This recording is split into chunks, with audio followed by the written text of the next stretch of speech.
Hello, everyone, and welcome to another live stream here on TF Reviewers. I'm sparing the whole Transformers talk here specifically because this is a more severe topic that I feel like requires more attention, more gravitas to it. Um, but to make it short, hello, I am TFA 1024, the TF Addict. I will be hosting this panel. Once again, thank you to H&E Games, Tech, and Toys for allowing me to do so. Um, Yeah, today's live stream is going to be about mental health. And before we even begin, and before we introduce our panelists, I'd like to give a brief disclaimer. No one on this panel are mental health professionals, and anything said is purely opinion based. If you feel that you need immediate help, please consult a mental health professional, and also please feel free to utilize NAMI. They are known, very well known for utilizing mental health, for focusing around mental health and talking about it and such, and all giving all kinds of resources. Forgive me, I wasn't prepared for this episode. I'm not doing too well either. But hey, here we are.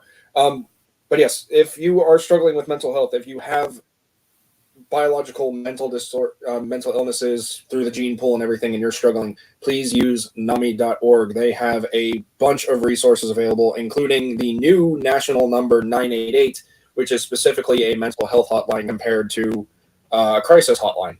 So please be sure to use those resources at your disposal. And again, please keep in mind, none of us here are professionals. This is all just discussion, opinion, and also just sharing our struggles and hoping to find company through our suffering. With me today, I have two wonderful people. You know him. He is the founder of TF Reviewers. Please go ahead and introduce yourself. I am Anthony from H&E Games, Tech, and Toys. All the channels are searchable on YouTube. I do things this month on H&E Toys. We're doing 1, 2, 3, 6, like 18, 20, 22 reviews this month between myself, Moose, and Ugly Wretch. So, check us out Mondays, Wednesdays, and Fridays at 6 p.m. Eastern Time as we drop a new review. There was just so much backlog. We needed to post more frequently. And we just hit 100 subscribers after only being up for a month, so that's pretty good. Hey. And yes, and you can catch H&E on Twitter, Twitch, Facebook, Instagram, the back of your mom's pillow. No! What? Oh, sorry. Apparently we're not there. We're trying to keep it serious, right? Yeah, Glaven, yeah. Okay, I'm sorry. I went into my normal shtick. But just a heads up, Bill's running late. Bill is running late. He'll be here in about 10 minutes. Okay, go. Somebody else. So I am it's the N-PUT, your favorite DDP ripoff, and yeah, that's pretty much it. I don't know what else to say. It's supposed to be a serious topic, but you guys might know me from the greatest Transformers podcast that gives a no slag about any radio on Cybertron being free. That's right. I am Input from Tales from Teletrain. You guys can find me over on the Inputs reviews and customs channel, my stop motion channel, N-Put 2.0. Spell it all out, and right there, mainly Transformer stop motions and stuff, but kind of thinking it might be a little bit more video and stop motion, just kind of, I don't know, whatever's creatively in my head will, go to that channel as far as like, movie wise or whatever. But yeah, that's pretty much it, man. Like, it's more serious of a show than the other shows. So I won't go into my usual stick, my smart ass stick, but that's it, man. If that sounds cool to you, then head on over there and check it all out, man. That's pretty much it. I'm sorry for ruining it. But my natural inclination is to make sad things happy. So yeah. No, I do the same thing, honestly. Humor is a good coping mechanism. Sometimes it's the only way to deal with stuff. And as always, links for everything and everyone oh God, I cannot talk today. I'm so sorry. Links for everyone who is part of this panel today will be provided down in the description down below. So please be sure to check them out because, as I always say, support costs nothing, but it is incredibly valuable. So, so yeah, this is a very different type of live stream. This is something that I wanted to do back in June and early or late May. Because we were supposed to do this for Mental Health Awareness Month and Men's Mental Health Month, but unfortunately, I was not doing too well considering what transpired close around that time. For those of you who are not aware, I've been talking about it constantly. I will forever keep talking about it because it is something that affects me. If you have a problem with that, I respect it, but have that respect towards me as well, given what I went through. But on March of 2020, March 19th, unfortunately, my mother passed away due to kidney failure. She's been on this earth for, I want to say, 76, 75 years. She is my biological grandmother. She took me from bio folks who were not able to keep me, unfortunately, and her and I were very close. Unfortunately, I was not the best son. We did have our little spats and everything, like families do.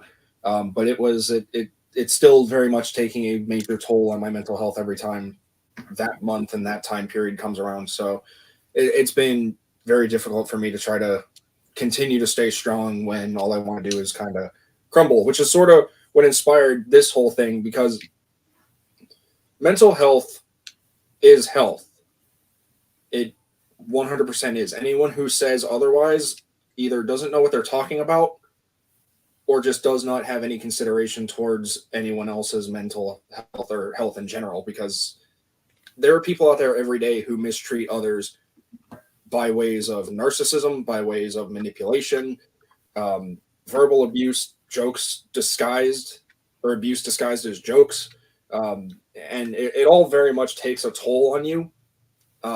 Even something as simple as saying, like, for a struggling content creator, I've had people tell me flat out, it's like, well, maybe this isn't your thing if you can't handle it. And it's like, you think something like that is just like, oh, just brush it off and it'll get better and you'll forget about it. But unfortunately, due to the way that I am wired, due to my biological mental illnesses, ADHD, bipolar, all that stuff, which I will go into more detail later, I'm not afraid to share that.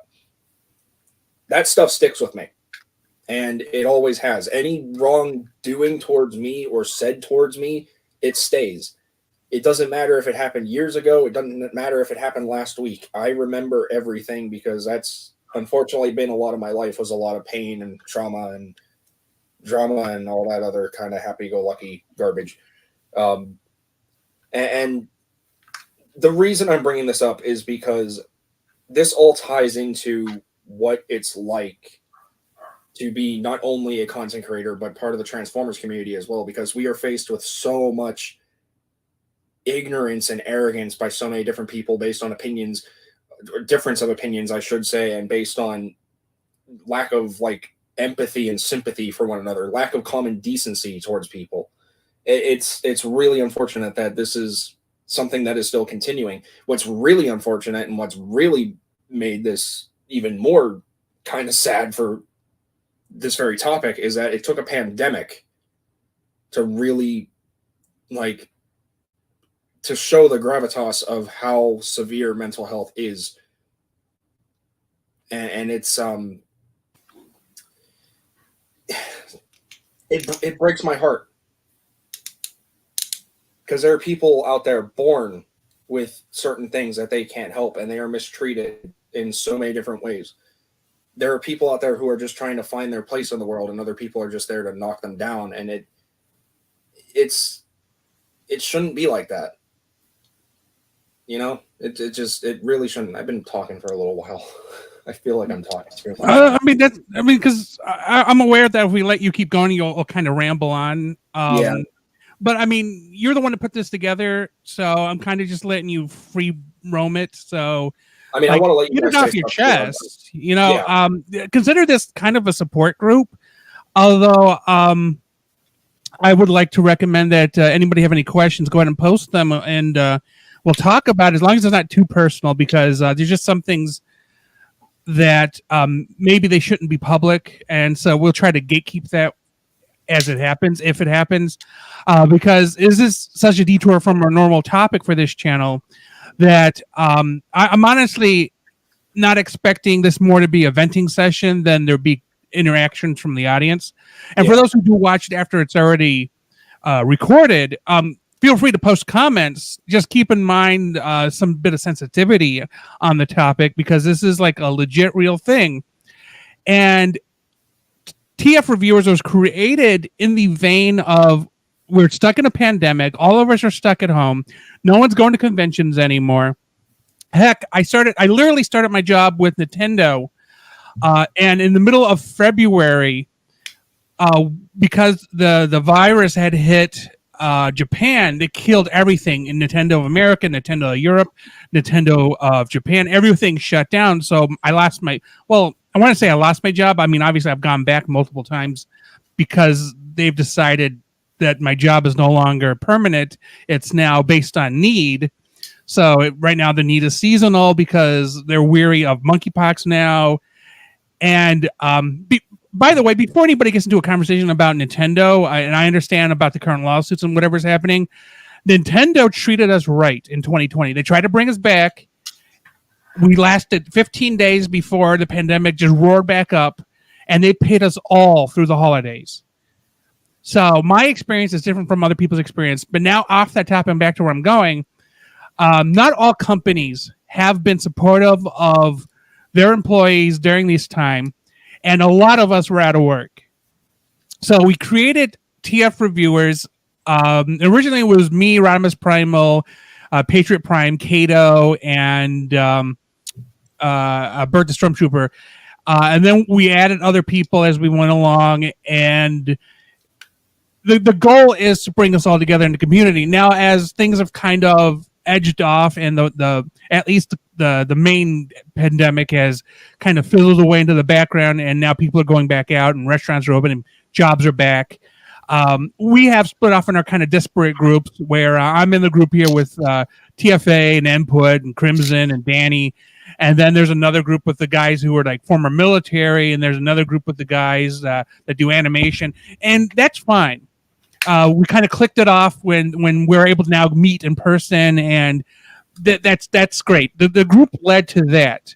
But what it also led to was all of us having more people to talk to about our situations, because I assumed, just like myself, there was nobody else we were talking to. The kids moved out of here right before the pandemic, so the kids aren't here. So it's just me and my mother now.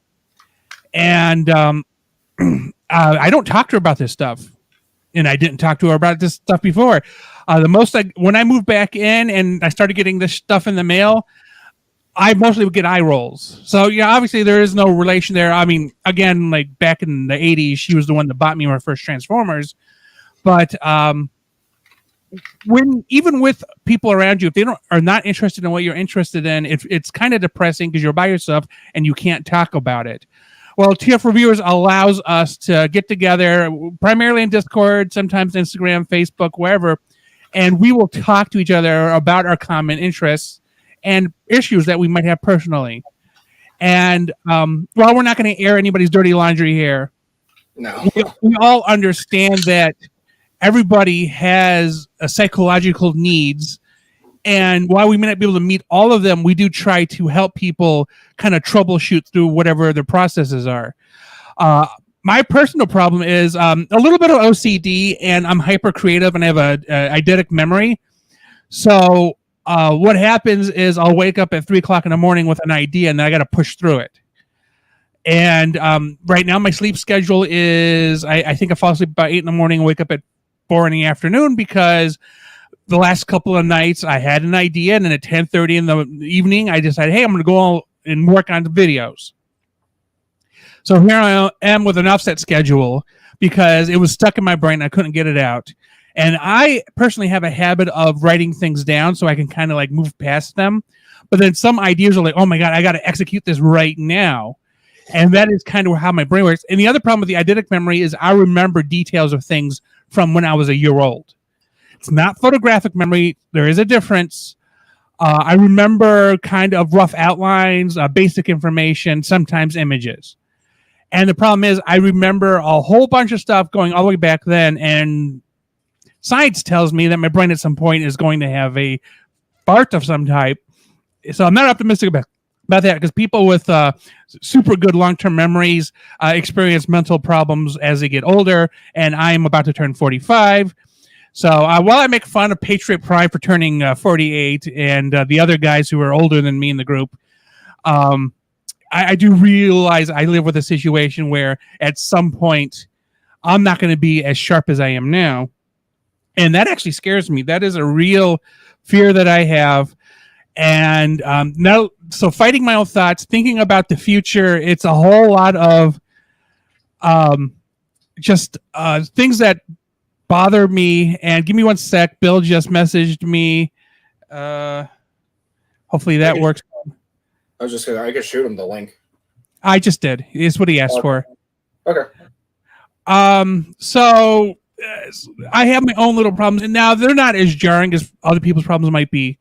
And I realize to some people these are small problems, but I realize, at least for me, that these are challenges I have to overcome, and I typically do because I am super organized.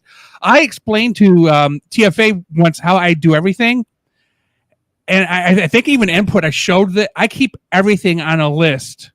Yeah, you really, dude. I'm envious of that. Honestly, I wish I could. I wish I could do that.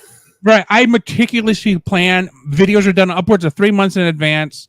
I script out intros and outros. I basically, I don't necessarily need perfection, but I try to get as close as I can because really anybody who expects perfection is not realistic of the situation. Yeah. You can get 99.9%. You're just never going to get that 100. Statistic doesn't work that way. So earlier, like, yeah, go ahead. Not to cut you off. That's what I was saying earlier. It's like the whole thing about like how people have flat out told me it's like, well, if you can't keep up to the demand or everything, or if you can't keep up with news or make videos as frequently or anything, maybe this isn't for you. It's like, well, it's different for everyone. Some people have everything written down and planned in advance. Other people, they just go on a whim. Like for people with ADHD like myself, I can't speak for every ADHD person out there because here's the beauty of it, regardless if people want to accept this or not. It's different for everyone. There is no one case of ADHD that is the same. It is 100% different for everyone. That is why it's called a spectrum.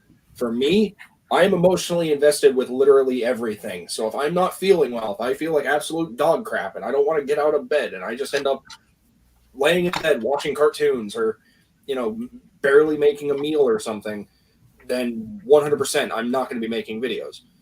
And that's part of the stigma that a lot of content creators have to face too, unfortunately, is that they think because you don't upload consistently, you're not going to make it.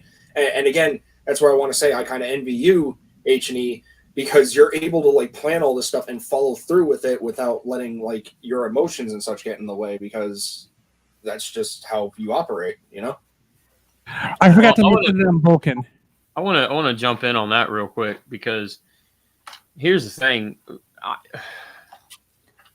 I feel like at the end of the day, the people who are going to watch your content, be excited about your content, those are the people that are gonna watch it and enjoy it, right? So like, it don't matter at the end of the day. It don't matter if you upload once a week, twice a month, once every 6 months, whatever. That doesn't matter. And those people who are sitting there saying, get out of the game or blah blah blah blah blah, whatever, dude, those people don't matter either, because those people are just going to not watch your content. Those are the people that want to see you fail at it. Those are the people that don't care if you upload or not. It's that simple, right? And at the end of the day, you shouldn't pander and placate to those people. You know what I mean? Yeah. There's no catering. It's the whole point of being a content creator is to be a content creator for you, not for someone else. Exactly. Like I have a car channel where I upload when I modify my car, when I fix something on my car. It's usually like how-to videos and stuff. Mm-hmm. Or if I get a new part, I review the part. And I'm like, this thing sucks. Don't waste your $50 or whatever. I wasted mine. Don't waste yours, kind of thing. I upload on that, man, maybe once every 2 months. And You're pretty active with it on Instagram, though. well, that's true. I mean, it's a lot easier to take a picture and post it to Instagram than make a video and stuff. But the people, the people who are subscribed to that channel, they're there. And when I upload, as soon as I upload, it's 50, 60 views. And I've only got like maybe 65 subscribers on there. But as soon as I upload, it's like I said, 50, 60 views almost instantly. So I know everyone's watching it, Mm-hmm. and that's all that matters to me is like the information's getting out there, and the people who are subscribed to it are paying attention and watching it. I've had people tell me, "Oh man, you've only got 65 subscribers. You only got 55. You've only got 50. Blah blah blah." I don't care.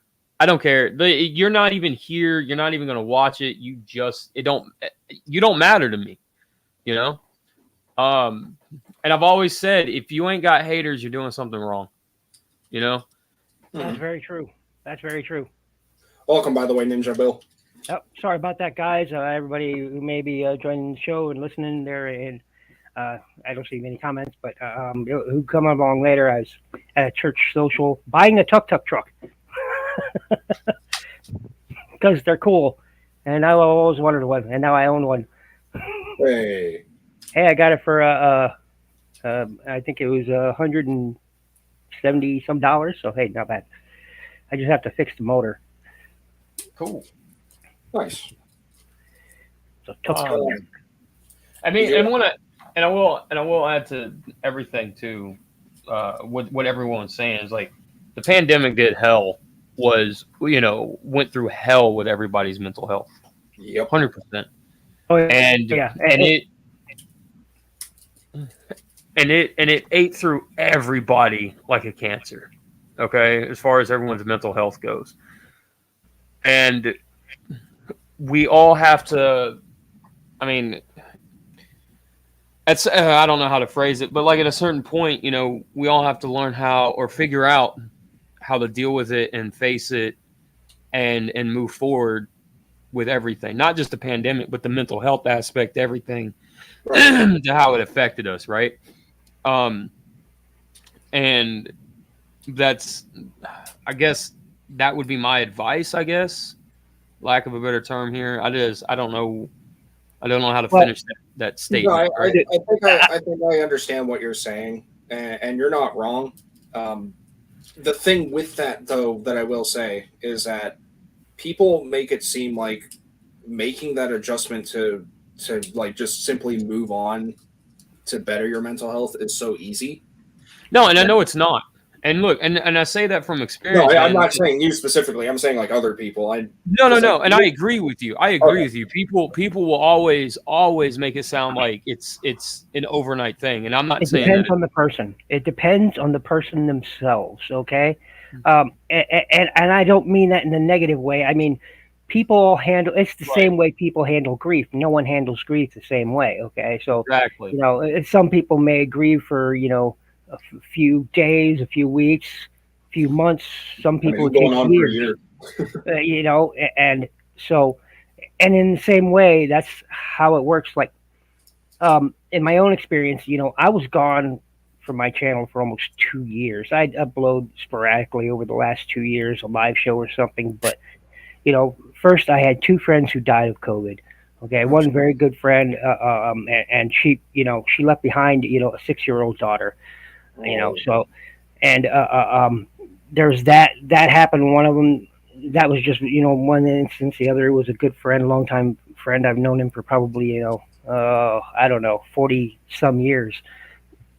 And then my stepfather died last year unexpectedly. Well, we kind of expected it, but, and that also really hurt. And, I told everybody, I'm probably not going to upload as often, and everybody was really supportive and take your time, do what you need to do, and I did that because it does take time and it depends on who you are already before that. Some people it's a real challenge. It's an uphill battle every single minute of every single day. Others It not really so is. much.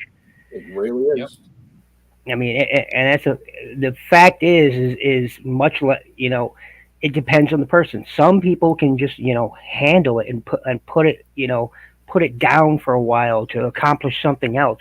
But other people, they just it overwhelms them completely and consumes their world, and we all handle it differently.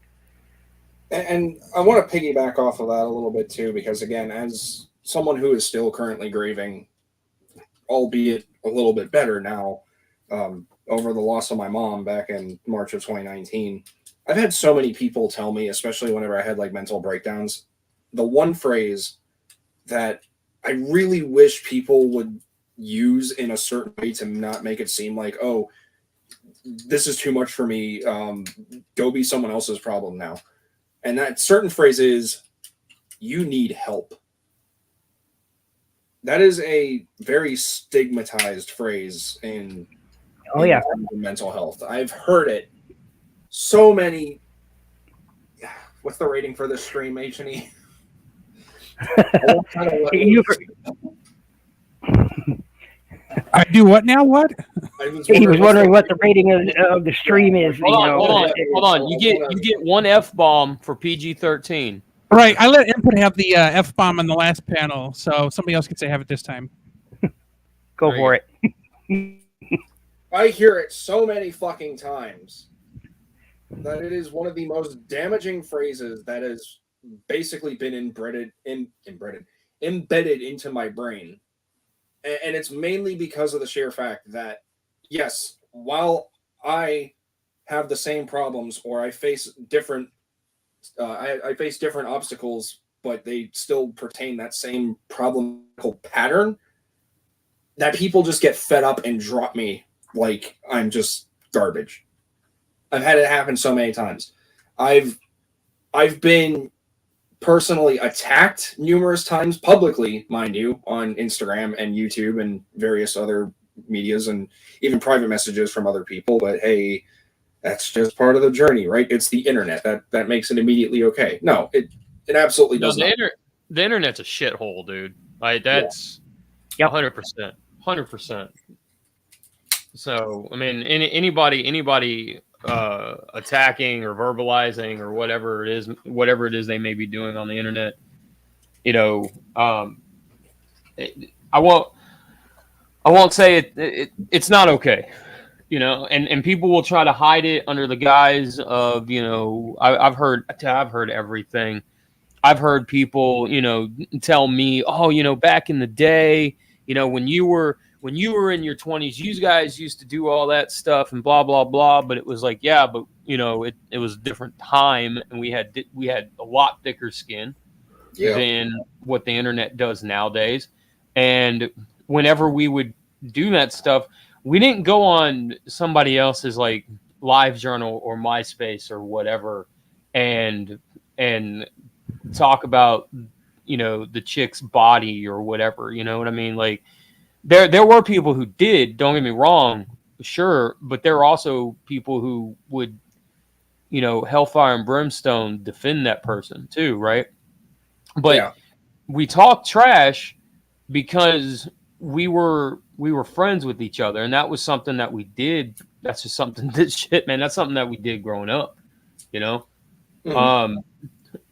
But nowadays it's a lot different nowadays because it's a lot more intense. It's a lot more you can see a troll coming from a mile away. You can, and it's always the same thing. It's always the same thing. I effed your mom, or your mom looks hot, whatever. Stupid stuff, Yeah, you should take your life, that kind of garbage.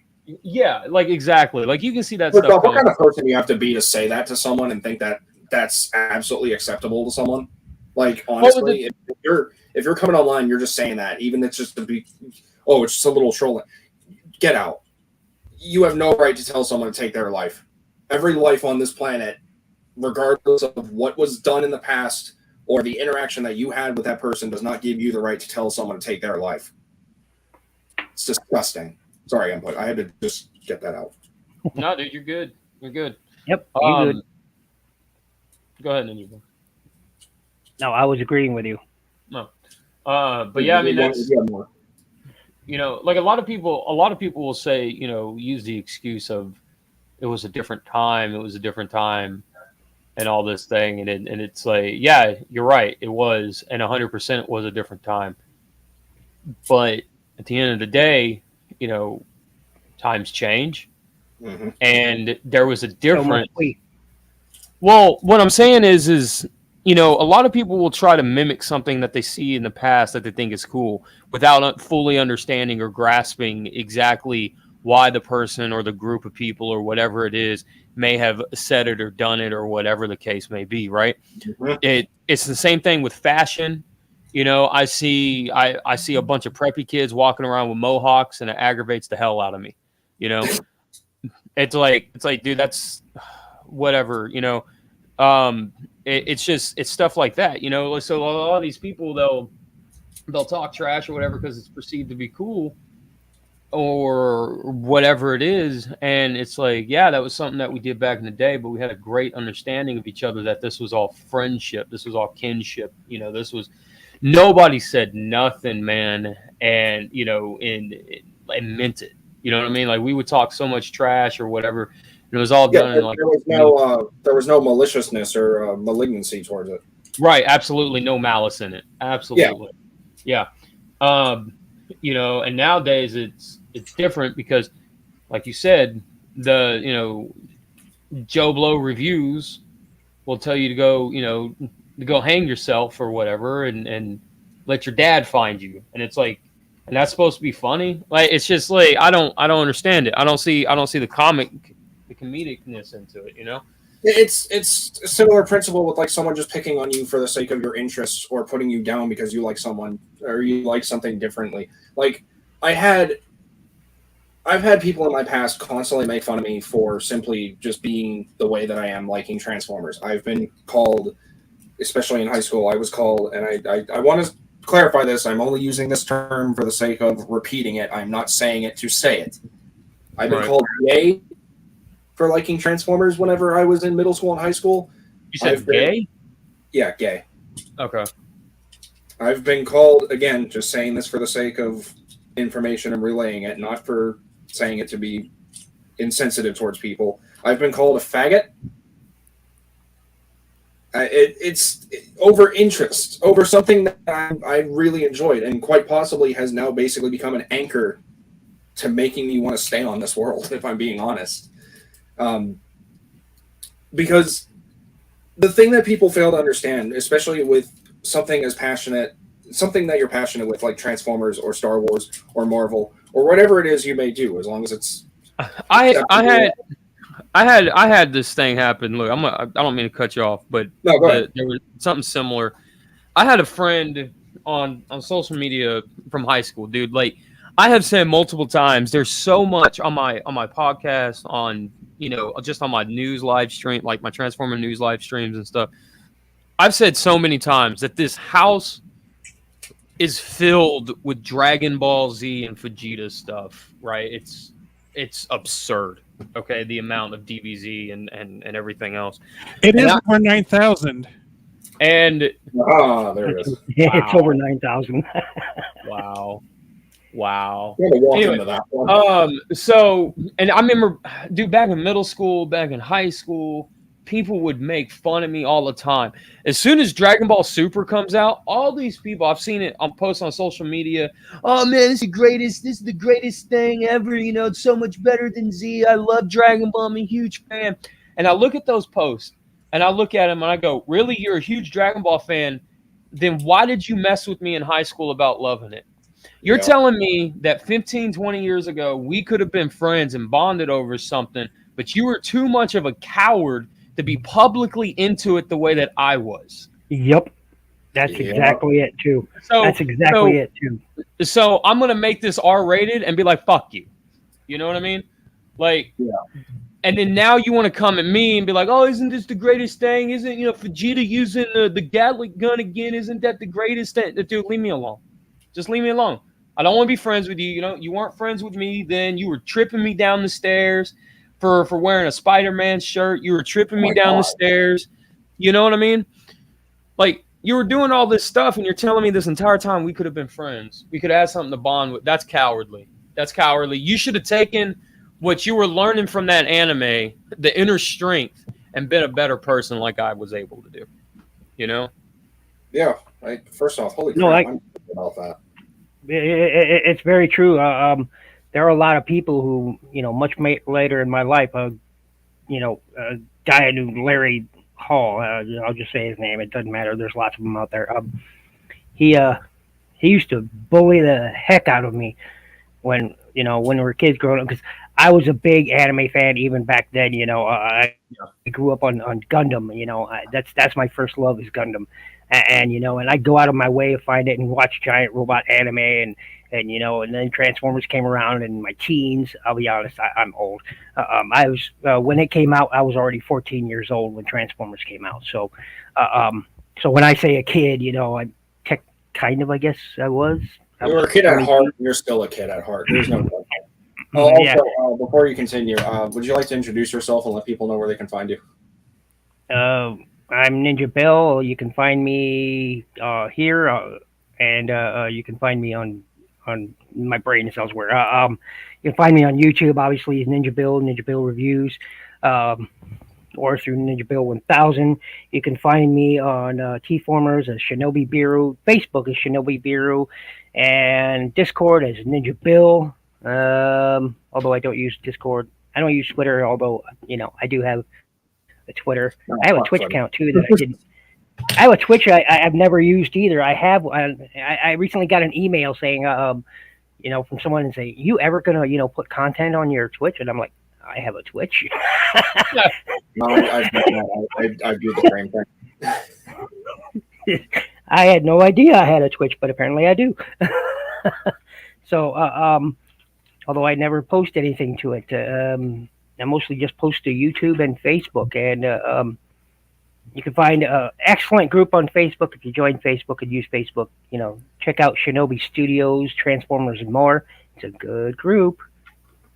I might just be saying that because, you know, I'm one of the admins, but, you know. You're biased towards your own group. We get it.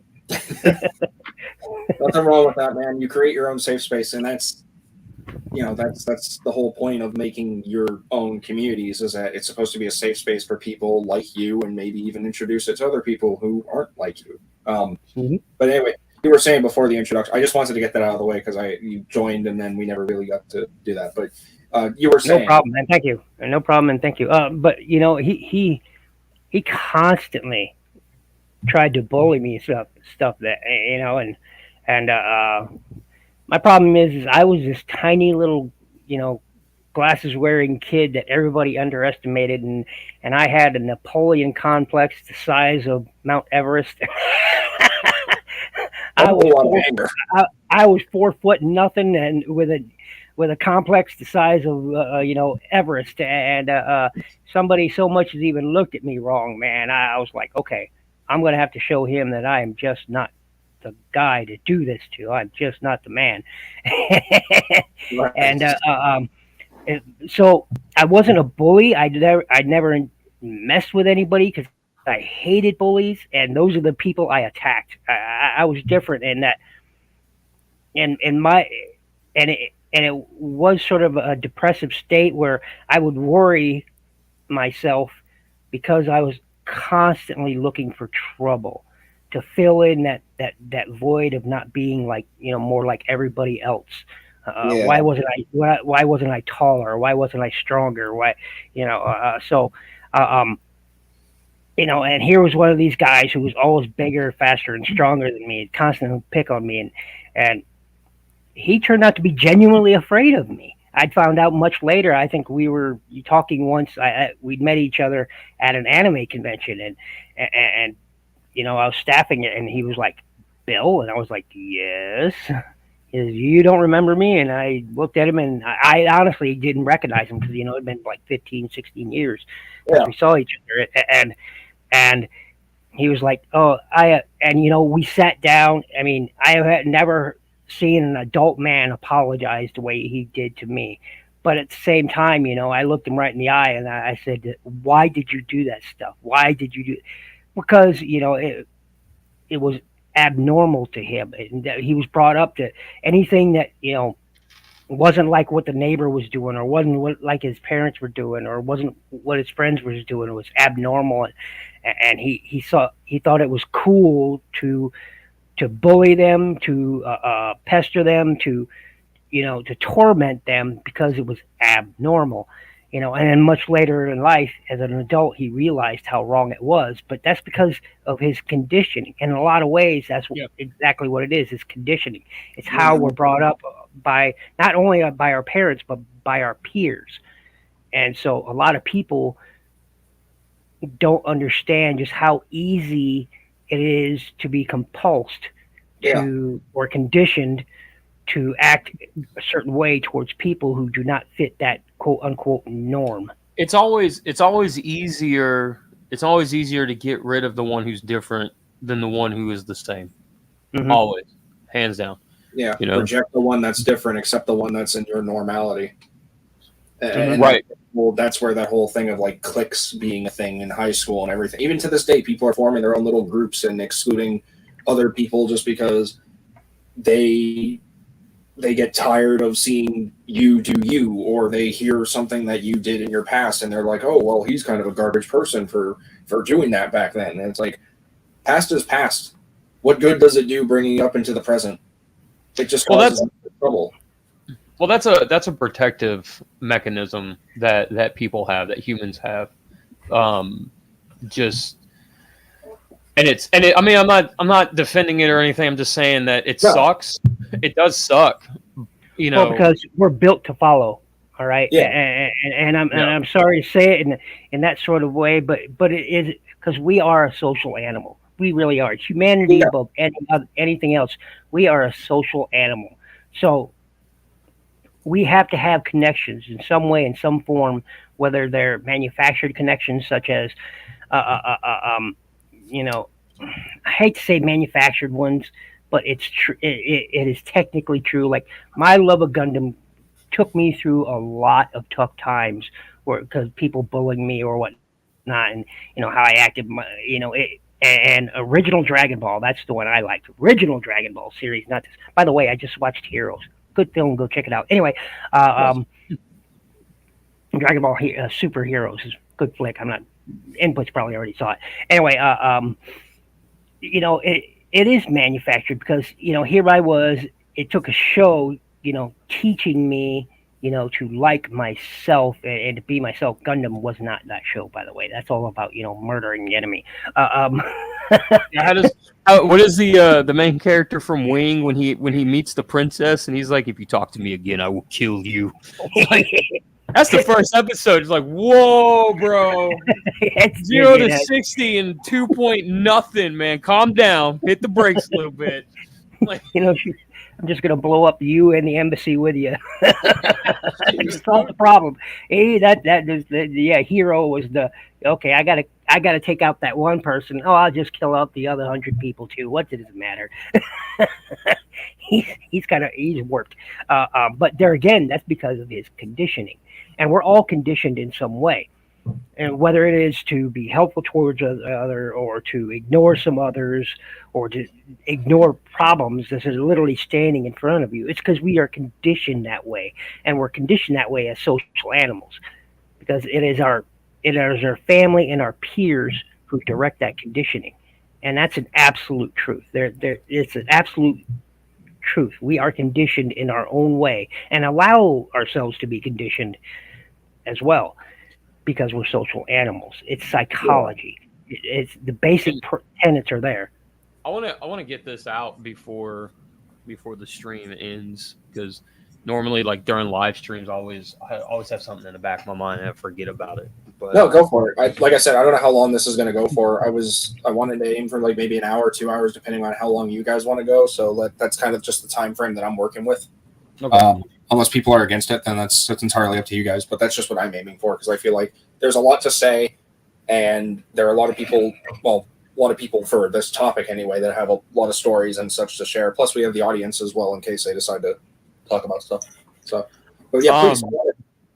I just want to say, like, at the end of the day, you know, I want everybody who's listened to this, watch this, whether it's now, whether it's 20 years from now, whatever, and in you know, in the meantime, in between or whatever, find something that gives you strength in this, and through all of this, through every last bit of it. Doesn't mean, or it doesn't matter how small it is, how minute it is, how stupid it may seem. Okay, Find something to grab onto. Yeah, grab it and ride it like a damn roller coaster, man. And In a hurricane. You know, and that's something that I had to learn, and it was something that I learned on my own, because a lot of the people that I would talk to for advice for a lot of this stuff are no longer with me. My grandfather passed about a decade ago. My grandmother passed about 5 years ago, or it's getting close to about 5 years now. Damn, and I said, "Damn, dude." I'm sorry. And the only person I have left through the pandemic is Oracle and my mom. And I have a friend who lives in London that I consider one of the best people in the world, one of my best friends, and I've only seen him once in my life. Okay, and I met him at TFCon. My point in all this is saying that I had a breaking point with the whole with the pandemic, with people living on the internet and allowing it to become their real life. The internet's problems have become real life problems, and it sickens me to my core, because all that shit is so minute, man. It's so minor. Who cares what Dave Chappelle said on a freaking on a stand-up comedy show? Who cares what such and such tweeted out? Really, is that newsworthy? No. But people, you know, they gravitate towards it, and they want to have a conversation about, man, there are bigger problems out there, like I said, than what Dave Chappelle said. So at the end of the day, and I use that as an example, right? Like, but at the end of the day, I found strength, and I found, and like I said, no matter how stupid it is, how stupid it may seem, man, you grab it and you don't let it go. And I found the strength in, and it sounds dumb, but like I said, it helped, and it helps me. I found strength in Vegeta. And it's just one of those things where it's like, this dude overcame everything and so much, and then then he ended up murdering half a freaking stadium because he was afraid of what he was becoming, you know. Mm-hmm. And then through that, he ends up becoming stronger, and he sacrifices himself, and then he ends up saving the world. You know, look, Goku threw the spirit bomb, but it was Vegeta's idea, right? So he ends up saving the world, and through that character, dude, is there's a lot of strength there, and that's what I've found, and I use that. If I'm out, dude, it's 110 degrees here every day, and I go run every day in a hoodie, okay?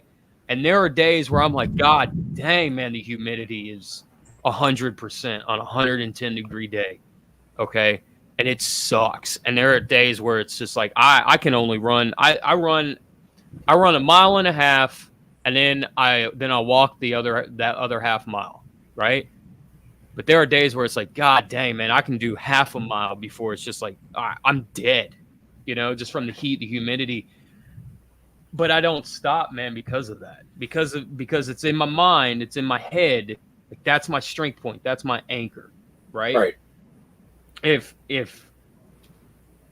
he ain't gonna stop, I ain't gonna stop. I'm gonna power through. I'm gonna do this mile and a half, and it goes through everything, every aspect of everything, right? And it helps that your YouTube avatar, it looks a bit like Vegeta, so you know that helps too. No, it doesn't. Yeah. Look. Remember when in GT when he had the goatee going? Get it? No. Everyone laughed at him for having that goatee. I laughed at him for having it.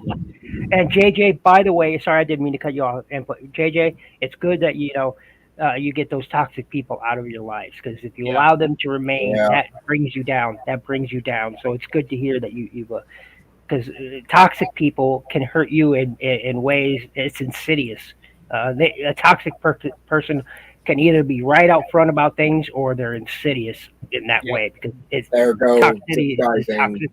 Yeah, just like having over like masculine toxicity or narcissism or manipulation, those type of deals, unfortunately, which I've went through, and it's not fun, and I absolutely hate it. Or there are just people out there who decide, oh hey, let's do a little quote unquote trolling and make some like fake screenshots or something of someone saying that, who would never probably say this, saying the N word or some stupid garbage like that, and have that be spread around and people see it and believe that over the true article. Which, full disclosure, this is an actual thing that happened to me on Instagram. I'm not gonna mention names, and it's it's that type of garbage that actually made me, from what I believe, made me lose a couple of friends, because I was friends with a couple people on Instagram.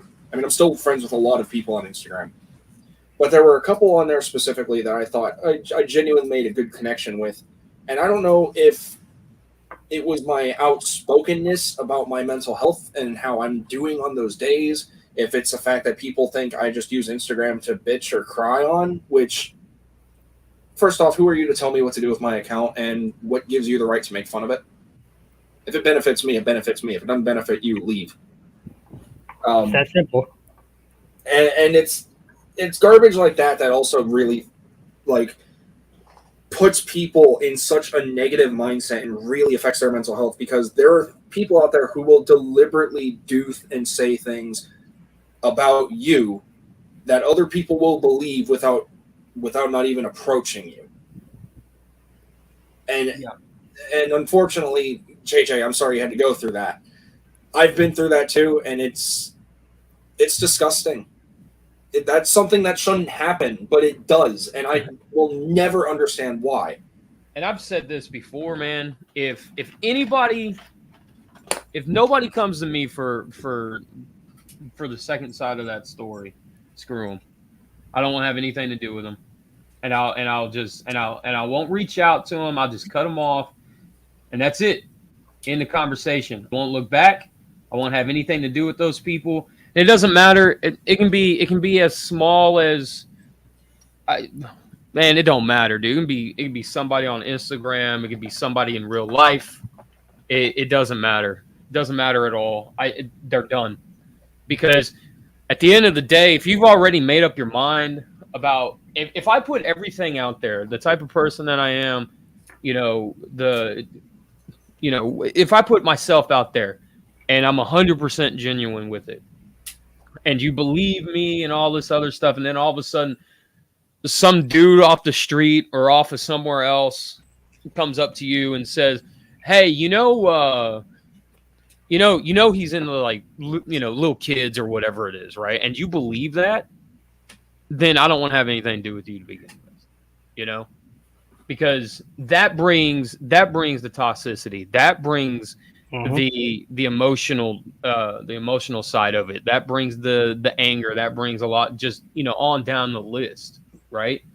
Yeah. If you come to me and you're like, hey man, Bob said that blah blah blah blah blah, and it's like, oh no man, that ain't it, like this is what happened, or let me explain it to you, or let me show you, or whatever the case is, that's cool, know.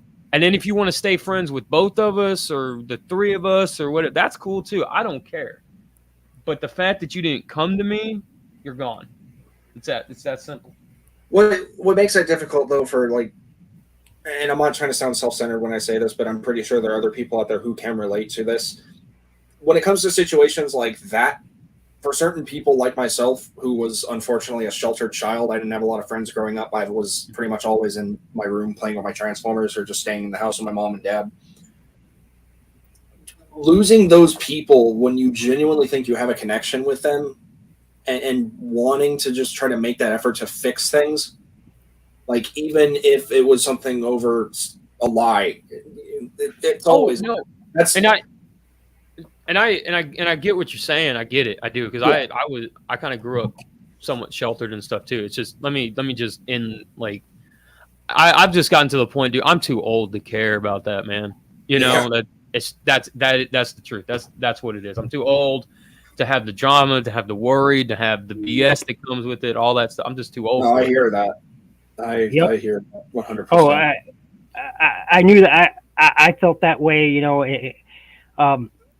Okay, so another good example is I have staffed anime conventions for the better part of the last 24 years now, right?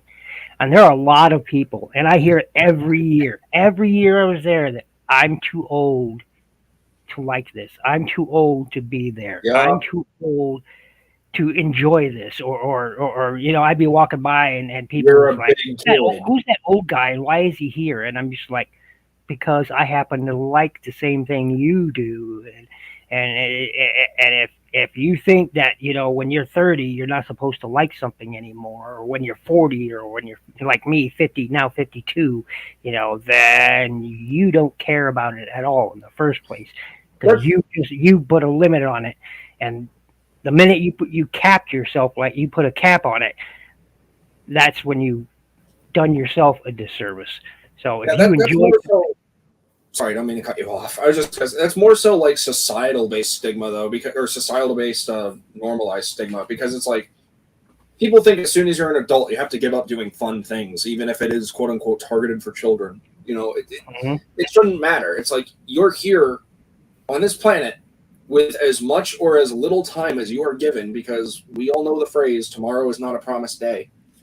Yep. So the ridicule and everything that's faced behind it is just, it makes no sense to me.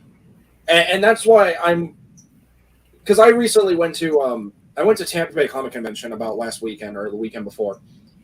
And first off, I had a blast. Secondly, I saw so many different people in so many different age ranges just walking around, listening to voice actor stories, buying merch, and just having fun. There was a place of no ridicule. There was a place of no shame whatsoever. And if the world could be just a little bit more like that, I think all of us could get along. But unfortunately, I think that's a fairy tale view at that point. I think the problem it's not naive to feel that. It's not naive to feel that way, okay? TFA, it's not naive to feel that way in any way, shape, or form. All right, that's not on you. That's on others who want to try to make you feel that way. Okay. Mm-hmm. Well, and I think it's a generational thing from what you're talking about too. I think it's because when you go back just 3 generations, right? Like that's starting to get into like World War II era. Right. Yeah. So now all these World War II guys are coming back. You know, they're suffering with PTSD, or let's call it what it was back then. They called it nostalgia back then, right? But they're suffering with PTSD, nostalgia, all that stuff. And they're raising kids. They're raising a family. They're coming back, and then the baby boom happens.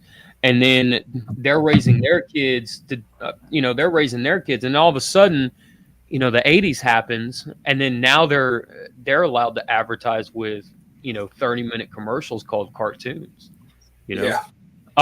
So you get so before all that, you start to get this little bit of a spinoff where, you know, little Johnny at home, who might be in the Power Rangers or whatever, you know, the Universal Monsters or whatever, and his dad comes home and he's like, "Oh boy, you're 13. Get off of that shit. Get out of, you know, go find a job, whatever, you know, do man stuff, right?"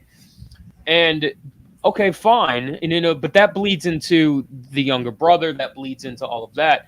So that's that conditioning. I was talking about that conditioning. Right, right. And so now what we're facing, what we're looking at, we finally have a generation in somewhat Gen X, but mainly millennials that grew up with the 80s cartoons, that grew up with the 90s cartoons, that advertise those cartoons, that advertise towards us, or those marketing and everything. And now it's still accepted to love Street Sharks as much as somebody might. It's still accepted to love Exo Squad as much as you might. And what's really, really cool about all of that is all of these creators are on social media. They're accessible You don't have to read a magazine anymore. And I'm not saying, Jesus Christ, I'm not saying go out there and bum rush your favorite creator with questions about what episode, why does Lucille Ball not show up in episode 50?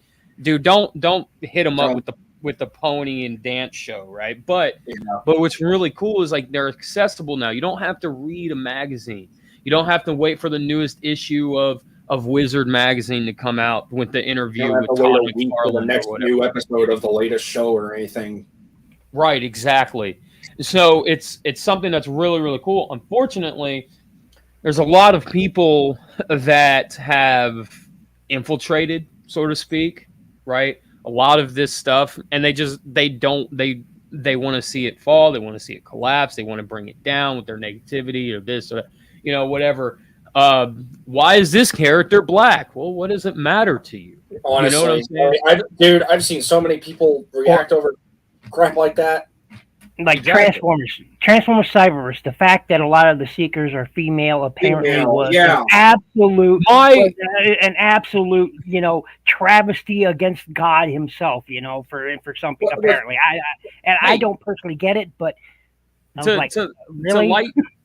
To lighten this real quick, Kevin Smith taught us God was a woman, okay, and it's Alanis Morissette, so there you go. There is a saying, and I hate to interrupt you again. There is a saying that I have held with me for most of my life, and you guys can use it and keep it and tell it to the next person. But here's a saying: from youth or onward, life exerts pressure on one's individuality. Guard your individuality well, lest your mind become unduly conditioned to conform. Yep. Holy crap. Yep. That has been my motto for most of my life.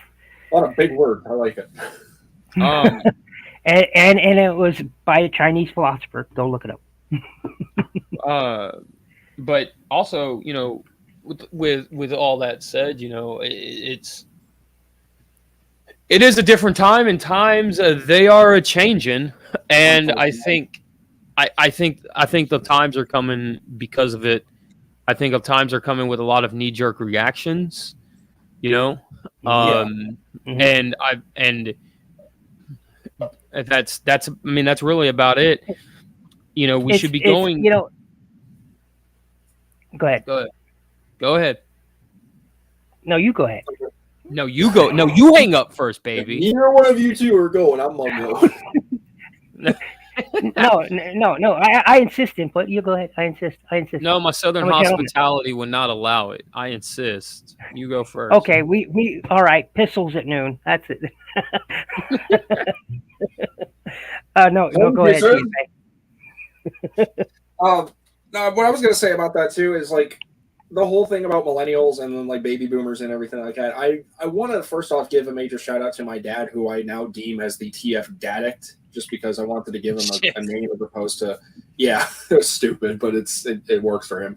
Because it's funny too, because he originally, especially growing up as a kid, he was against, or he made it seem like he was against me getting Transformers at such a consistent rate.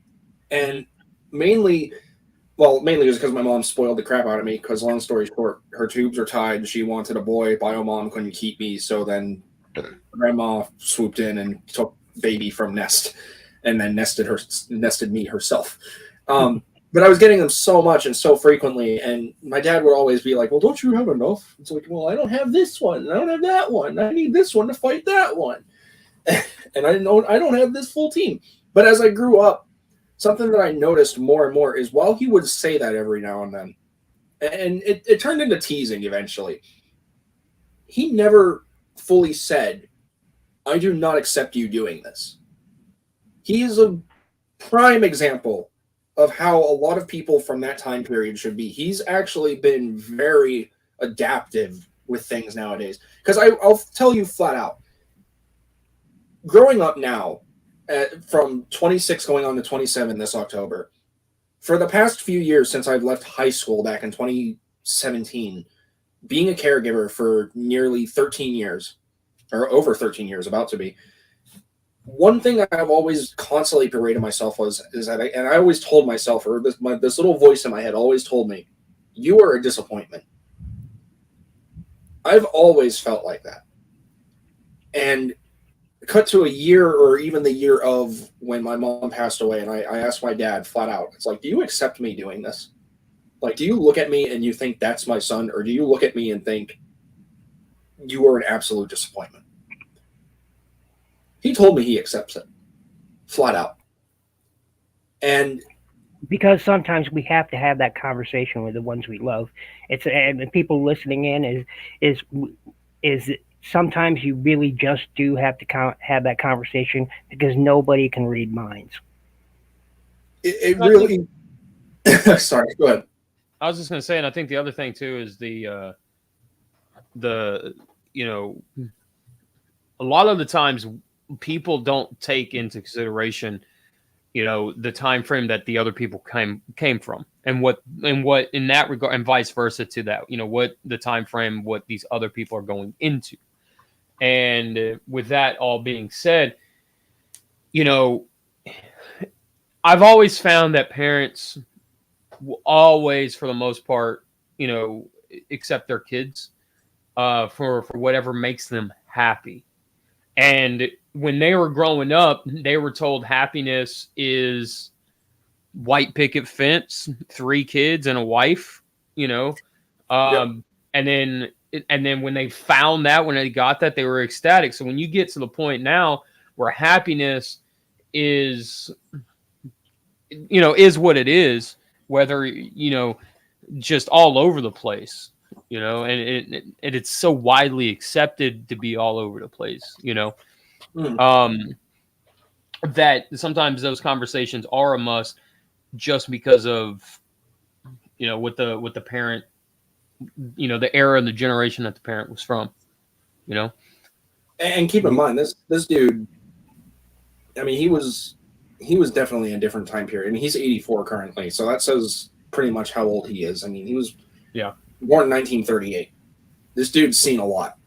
Yeah. He faced a lot. He was in a totally different generation. But the fact that he's willing to adapt and accept that, hey, not all time will be the same, and he supports me doing this, like, I can now flat out tell him, yes, well, I'm not making money from it. Unfortunately, I'm making money from SSI. I can still say I'm doing what I love as a job, or I'm pursuing this as a career, and this is exactly what I want to do. And he just 100% supports it. And it brought me such comfort and joy to hear him say that, because one regret that I've always had is I never asked my mom. Or at least I don't remember if I asked or not, because my ADHD memory is kind of garbage. Or my ADHD affects my memory and makes it garbage, I should say. Not making it sound like ADHD affects... I mean, it does affect the memory, but I digress.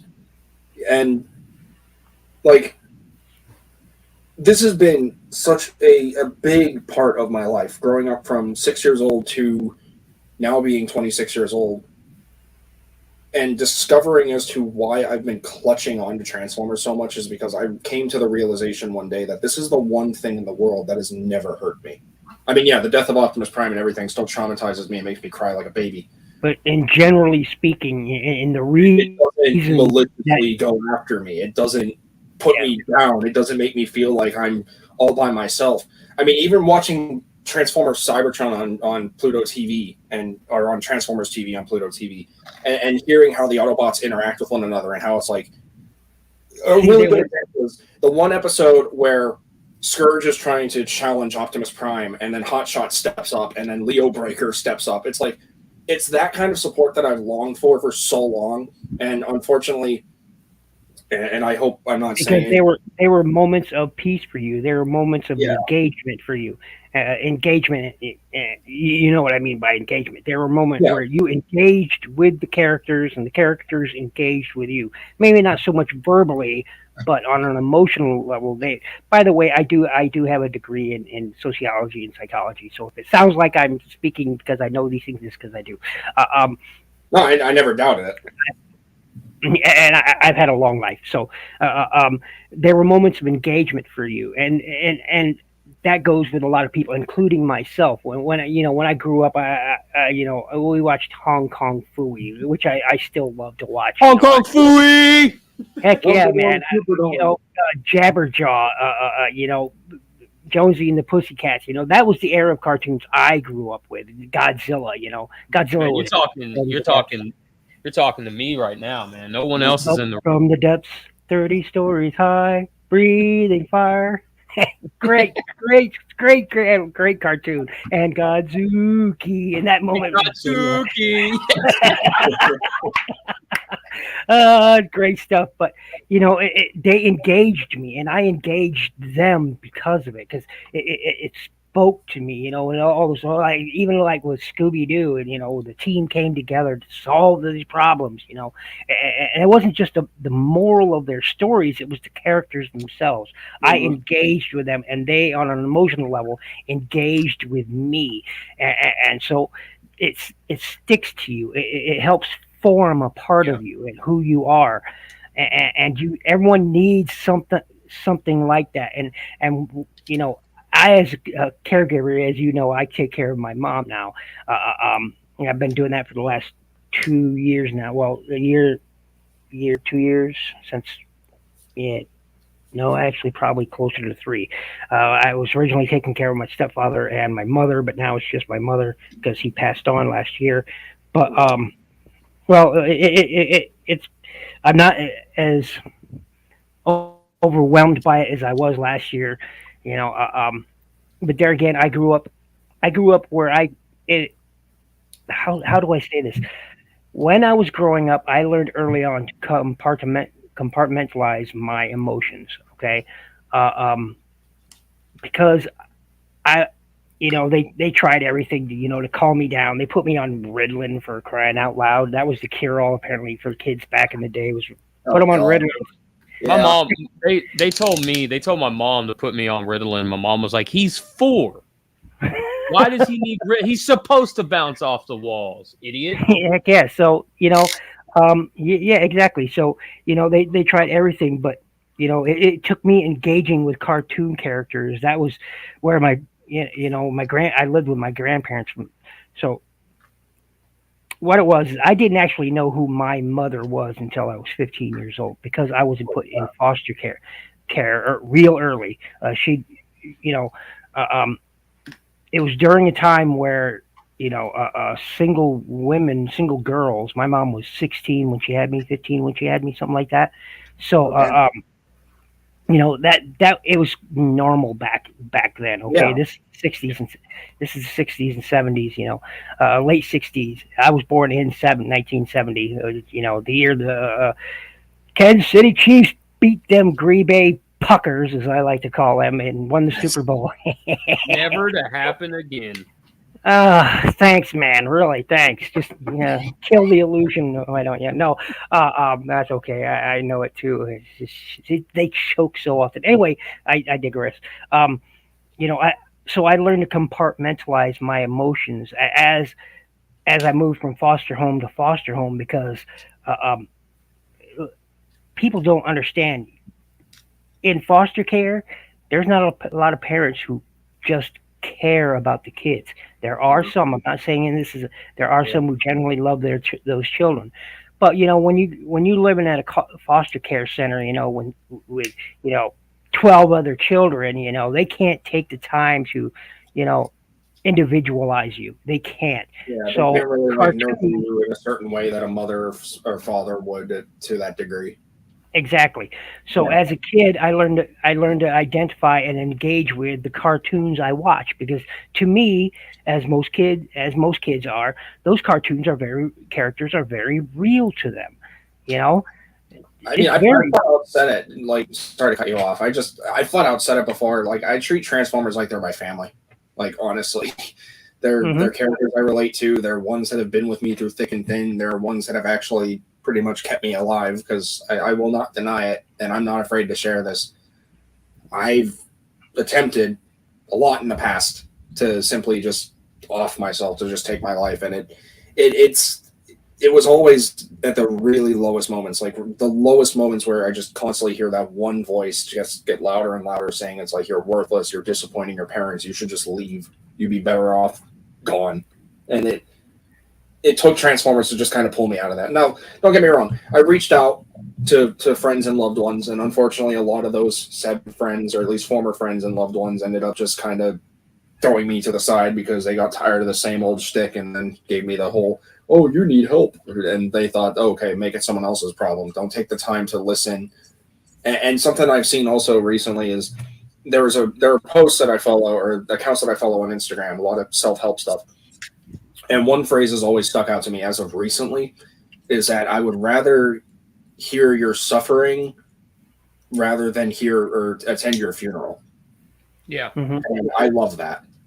I absolutely love that. And I really think more people need to have that mindset as opposed to, oh, here he goes again, and then just kind of just veer away from it. And I know emotional toxins are scary and everything, and they're not comfortable, but like if there's someone suffering, if there's someone literally standing on the edge and they're tempted to jump, and you're walking by, even just as a bystander, are you literally going to let them jump, or are you going to rush and try and stop them? This is my sister-in-law right now. I've been one of the two people right now because she sort of through her own fault. Let's be honest here. Sort of through her actions have led her astray, and the things she did because of it. She let grief just. And here's the thing. And how do I say this? All right, you should not let grief overcome your life, or don't let it become your life. And that she lived in her grief rather than just dealing with it. She just lived in her grief. And because of that, she made some very poor choices and hurt a lot of people. And now she's trying to reconnect and everything. And it's super hard because she lost a lot of those people emotionally, Yeah.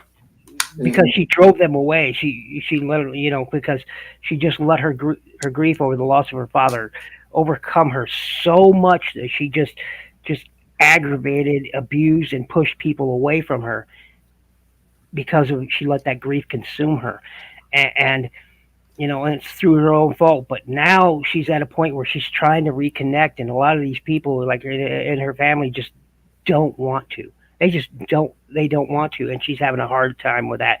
And and so I whenever she calls up on Facebook or something and says, "I just need to talk," I'm like, "Go for it," because. Go just get it all out there. Say what you got to say. Cry. Do whatever you got to do. I am right here. Go for it. And sometimes it just helps to be that person. Just say somebody else. Go for it. Talk to me. Just shout at me. Scream at me. You do what you got to do. Get it out there. Because it does help sometimes just to unload all that. And it is a huge mental burden, emotional burden that some people just carry on themselves. And sometimes if they've just got to shout to the heavens, then you've got to be there and tell them to do that. Shout to the heavens, baby. Just let it all out. Just go. Don't stop for anything. Just get it all out. And I want to say, go ahead. I just want to say too, in the country right now, in the U.S., because of the pandemic, a lot of therapists aren't taking new clients, new whatever you want to call them, right? New patients. Mm-hmm. Yeah. So this is more for the people who are like, okay, maybe you should I can't help you anymore. You need professional help or whatever, right? The professional help may not be there, and I will say chances are it most likely won't be there. No. So the best bet is to hear just be it, dude. I get it. It takes an hour of the time. It takes your time away, man. You're trying to watch Stranger Things. You want to binge watch. You want to forget the world exists this weekend, blah, blah, blah. But always just remember right now that, like I said, that therapist may not be there. That therapist may not be available through no fault of their own. They can't take the workload, Yeah. So people just keep that in mind as well, man. That, like I said, if that person's feeling overwhelmed and stuff, like I said, just the help may not be there is what I'm trying to say. Not to mention, unfortunately, 24-hour therapists are very scarce if you did need that much help. And I don't want to be one of those people to say it's like, well, if you really need help like that, admit yourself into a mental hospital. Because from personal experience, first off, let me just say I'm against that, because I feel like you should be allowed to speak your piece without having to worry about being hospitalized or having cops come to your door or whatever for stupid reasons. And again, as a victim who has went through that numerous times, it does nothing. Sometimes those places don't even help. You have no choice but to go to those places simply because it is the law. Well, and I want to say this too. Okay, our government, look how our government treats vets. Look how our government treats children. Okay.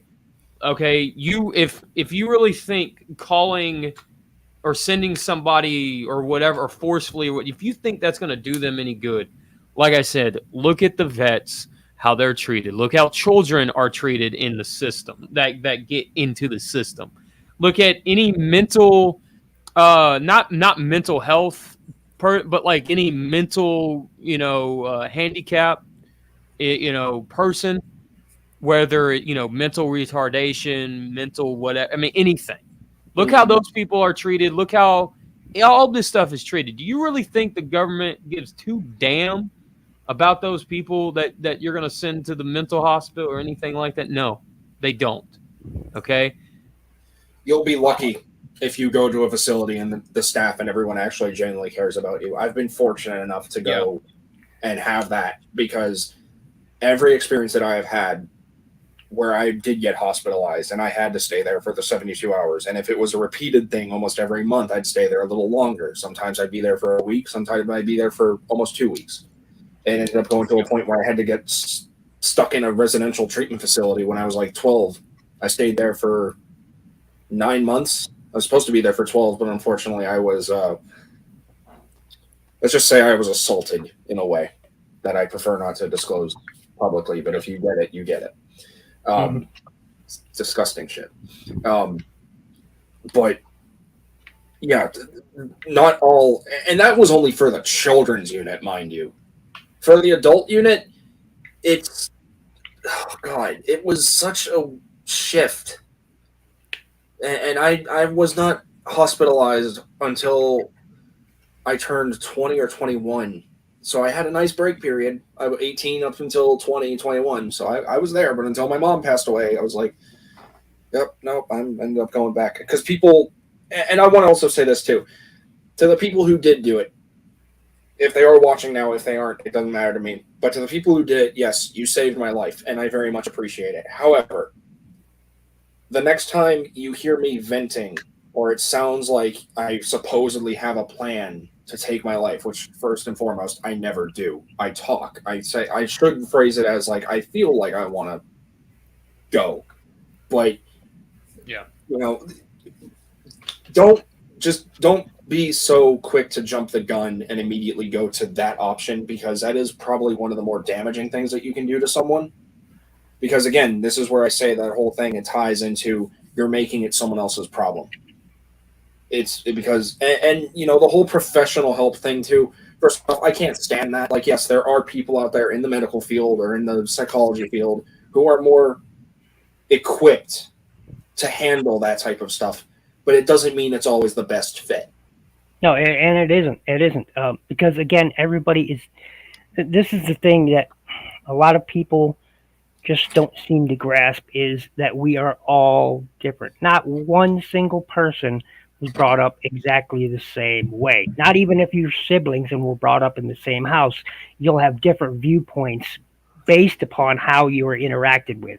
So not one single person thinks exactly the same. We are all different. We all view things differently. We all handle things differently. We all communicate differently. And you may be thinking to yourself, yeah, but we're communicating right now. Well, that doesn't necessarily mean we're actually. No, we could be communicating right now, and you hear a voice in your head saying, "Shut up! You're saying something wrong. You're sounding stupid. Stop talking." Yeah, I mean, that's what I'm going through. Yeah, it's we're all individuals, and therefore we all react to our surroundings and instances in a different way. Like one thing that surprised me is when I first joined the army, and I still have a bit. I still love to watch the cartoons and I love Gundam and whatnot, and it was surprising to me how many others in my unit either already liked it or started to like it after sit there watching.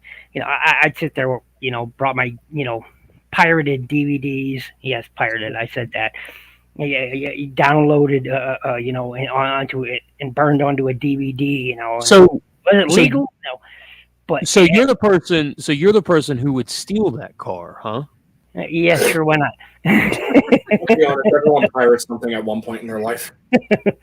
But so and they'd sit there. Oh, this is pretty cool. What is this? And I'd be like, oh, well, right now I'm watching Sailor Moon. And they'd be like, oh, and some guys are like, you're watching some girl show, and I'm like, yeah, check that girl out, or yeah, check out the stories. Just sit down, shut up, and watch this, and see if you don't get into it. And lo and behold, a lot of them did. Some, fought the urge to join in out of some misplaced identity issue, but Yeah. that's on them. That's not on me. And that's a phrase a lot of people who know me will hear that. That's on you. That's not on me. That's got nothing to do with me. Yeah. Like, well, you said, well, just because I say something doesn't mean you have to, Follow up take on the it to heart. action. Just because Yeah. I may call somebody stupid doesn't mean that they have to get insulted by it. It's a viewpoint. It's like, okay, well, you're the one who decided to drink the gasoline, all right? I didn't tell you to drink it. That's on you. That's not on me. Just because I call you stupid enough to drink gasoline and then you do it, that's not my fault. Now that makes you stupid. I mean, look, and I think one of the other things too doesn't get talked about a lot is the effect that social media and, like I said earlier, what the internet problems have become real world problems. Yeah. I think you got nowadays. You've got 900 people telling you who to be and what to say and what's acceptable to say and what's not acceptable to say. And I think the word friend gets easily thrown around now because of MySpace, Facebook. I mean, yeah, that's your friends list, yeah, right? that's good. That's where it could. Oh God, I can't talk. That's where that could definitely come into play because it's like you're obviously been associated with like social medias that say, "Hey, add friend," and then people are like, "Oh, we're friends now."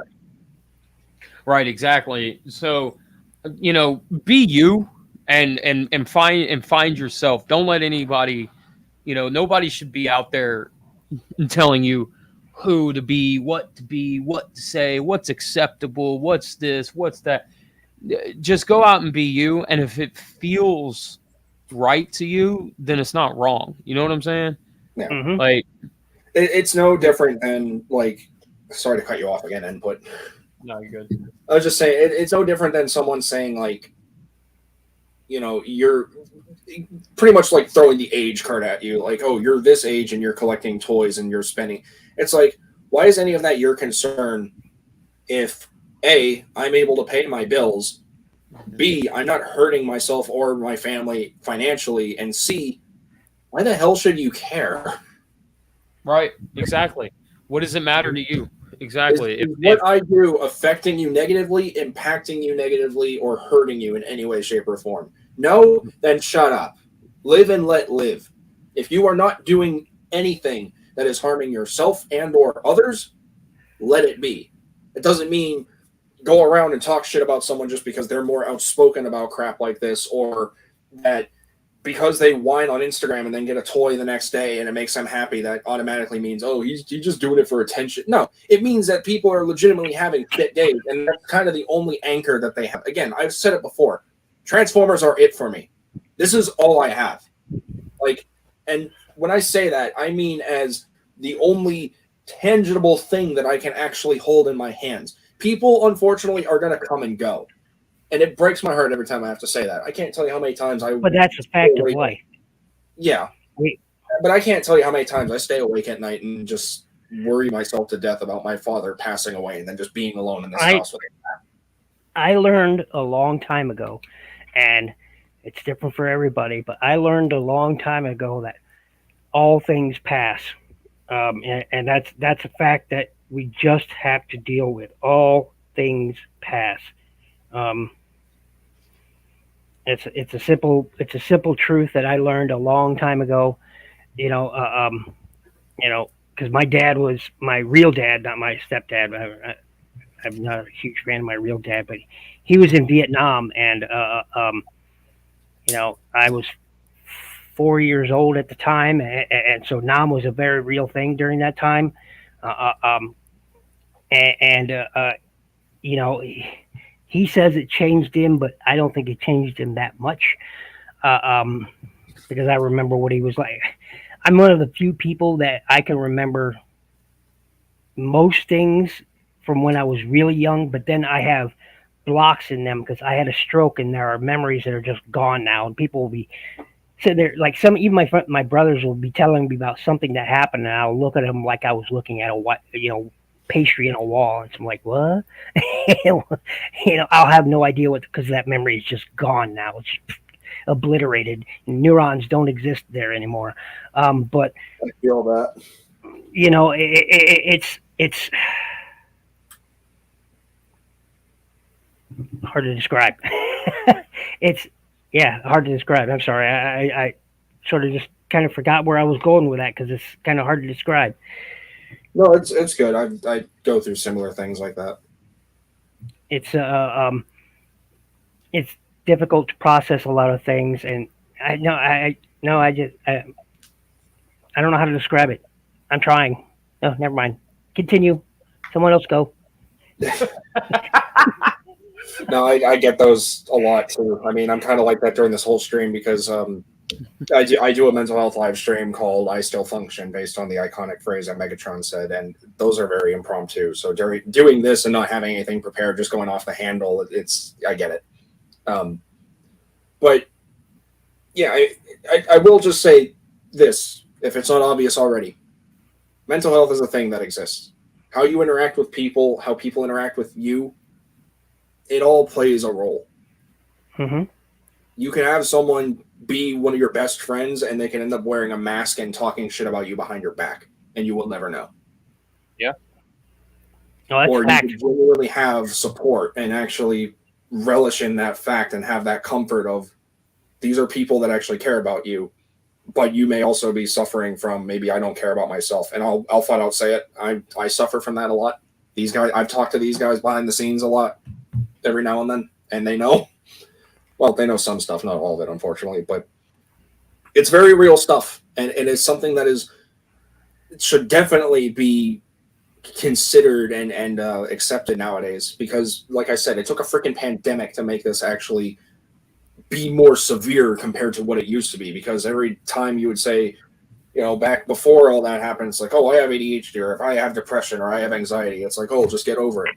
Unfortunately, stuff like that is still said to this day. Why? Because hold on, I want to devil's advocate that real quick. It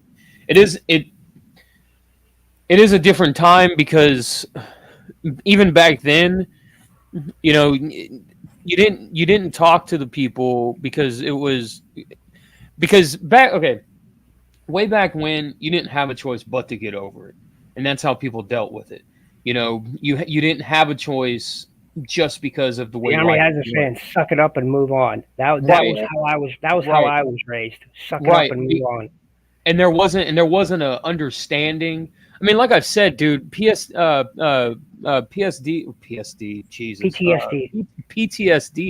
was called nostalgia during World War II. What do we call nostalgia now? Everything that every company out there throws at us, every He-Man toy from the 80s, every Transformer from the 80s, we call it nostalgia. Okay, well, PTSD was called nostalgia back then. So just to have the understanding of how it has evolved, how the help has evolved for all of this stuff. There are still going to be people out there say get over it, because that was either probably how they were raised. that was, you know, That's said to me even now because of my Yeah. PTSD from the war, the war. Even my relatives, you know, because I. All right, so I drive, but only very, very rarely, because of I have extreme terrors. So during the war, at one point, and I've never said this publicly before, so you know, bear with me. So we're on a convoy, and there was six vehicles with us, a couple of 5 tons, some Hummers, and a 1080 Cuck V. And what that is basically is a Chevy truck Blazer, okay, Blazer truck. You said a puppy? Cuck V. Oh, okay. Cuck V. But it's basically a Chevy Blazer with, you know, with a shell, a camper shell on the back of it, and yeah, and you know, only with camouflage and outfitted with, you know, extreme you know, under systems for, you know, like shocks and whatnot. But anyway, so we're going along and we hit an IED. Not what we called them then, but, you know, roadside bomb. And what it was, and we got my, you know, unit got hit, and ever since then I've just I get tired just getting behind the wheel. You know, I just it takes me back there, and I can do nothing else. I can do nothing else. It's like my mind just freezes, and I'm stuck. I'm stuck there, and so I find it a lot of people, even now, even my own brother and people in my family, just get over it. All right, no, there's no getting over it. All right, you weren't there, and I'll there was a time where I didn't even bother saying that to them. I just, but now I'll look them right in the eye and say, you know what, you weren't there. So where were you? You were sitting on your freaking couch. All right, that's where you were. Don't talk to me about getting over it. You know, I'm at that stage in my life where now enough is enough. I had enough, and I'm 52. I don't give a damn whether they like me or not. Yeah. You know? So, you know, I mean, I can kind of relate to the driving aspect to a degree, but it's nothing compared to that. It's more so like I'm terrified to give myself that much trust and that much power, considering I could have a breakdown and just decide, hey, I'm going to go into an oncoming vehicle or into a trailer over a bridge. Getting home today, just like I told Anthony, I said, well, I'm driving right now. You know, I had to take breaks along the way, you know, 5-6 minute breaks along the way where I just had to stop the vehicle on the shoulder, get out, walk around for a bit in order for me to get back in that vehicle and drive again. Okay. And it just, you know, my mom she's just learned to be patient with it and just sit in the car, you know, and, you know, first she'd always try to, you know, get back in the car. Come on, we'll just deal with this later. No, it doesn't work like that. Yeah. You know, so that's something, you know, that's something that my family had to go through here because of COVID and stuff, because look, I'll be the realest. I'll be the realest person in the room. Right.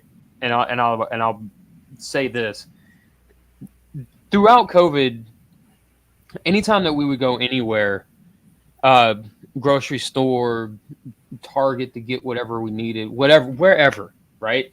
We didn't really go out. We didn't, you know, the first time the country, or I should say Texas, reopened for 2 weeks and then shut back down because, you know, no one was vaccinated. Fucking our government is stupid. But throughout all of that, right, I developed a mild form of PTSD because at the end of the day, I was looking over my shoulder. I would go into the grocery store, and I developed a mindset of, dude, if I could die, I could catch something that would kill me from the grocery store. And I have to go to the grocery store to get food to live, because if you don't eat, you die, right? So I have mentally gotten to the point of, I'm going to go into the store, I'm going to go out of the store, I'm going to spend, you know, whatever it is I'm going to spend, and then I'm out. 15 minutes, if it takes longer than 15 minutes, I'm in too long. And when it started happening, when it started getting really bad, I was timing myself at 15 minutes. If 15 minutes, if I was not out, I would leave the cart and leave the store. I didn't care. I was like, I got to go home and I'll figure out whatever I'm gonna figure out tonight for dinner. I'll go to Jack in the Box or whatever. I don't care. Yeah. You know, I'm gonna figure this out. And when it started, and dude, Oracle would go into the store. She would go to the store, and then whatever it was, I'm like, hey, did you sanitize? Did you shower? Did you this? Did you that? And blah blah blah. Like, I mean, it was bad. It was really bad. And I here recently, within like maybe the last 3 months or so, maybe 4 months, right? I can go into a store now and actually look around. I can kind of enjoy myself. And the thing is, it's still in the back of my mind. 15 minutes, get the F out. 15 minutes, right? But it was a progress, and I had gotten to the point somewhere in the middle of that where I would have 15 minutes, but I would have to fight through it. I'd give myself the 15 minutes, fight through it, and then when I got home, I'd have a panic attack and just be like, "Oh, dude, what did I do? Oh man, I was in there for 30 minutes. It was too long. It was this, blah blah blah blah blah," right? And it sucked. And I don't know how else to say it, but I put my family through it. My mom and Oracle and some of my friends that I would talk to about it, you know.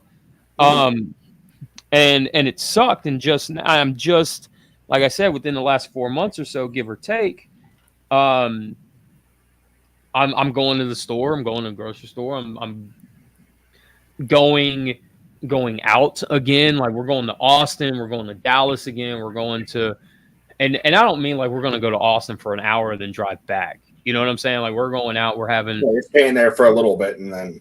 Right. We're staying until we get bored and then we're coming back home. It's only a 2-hour drive, right? So, but yeah, but we're Only staying, a 2-hour drive. With today's gas prices? hey, do what? I was saying, with today's gas prices?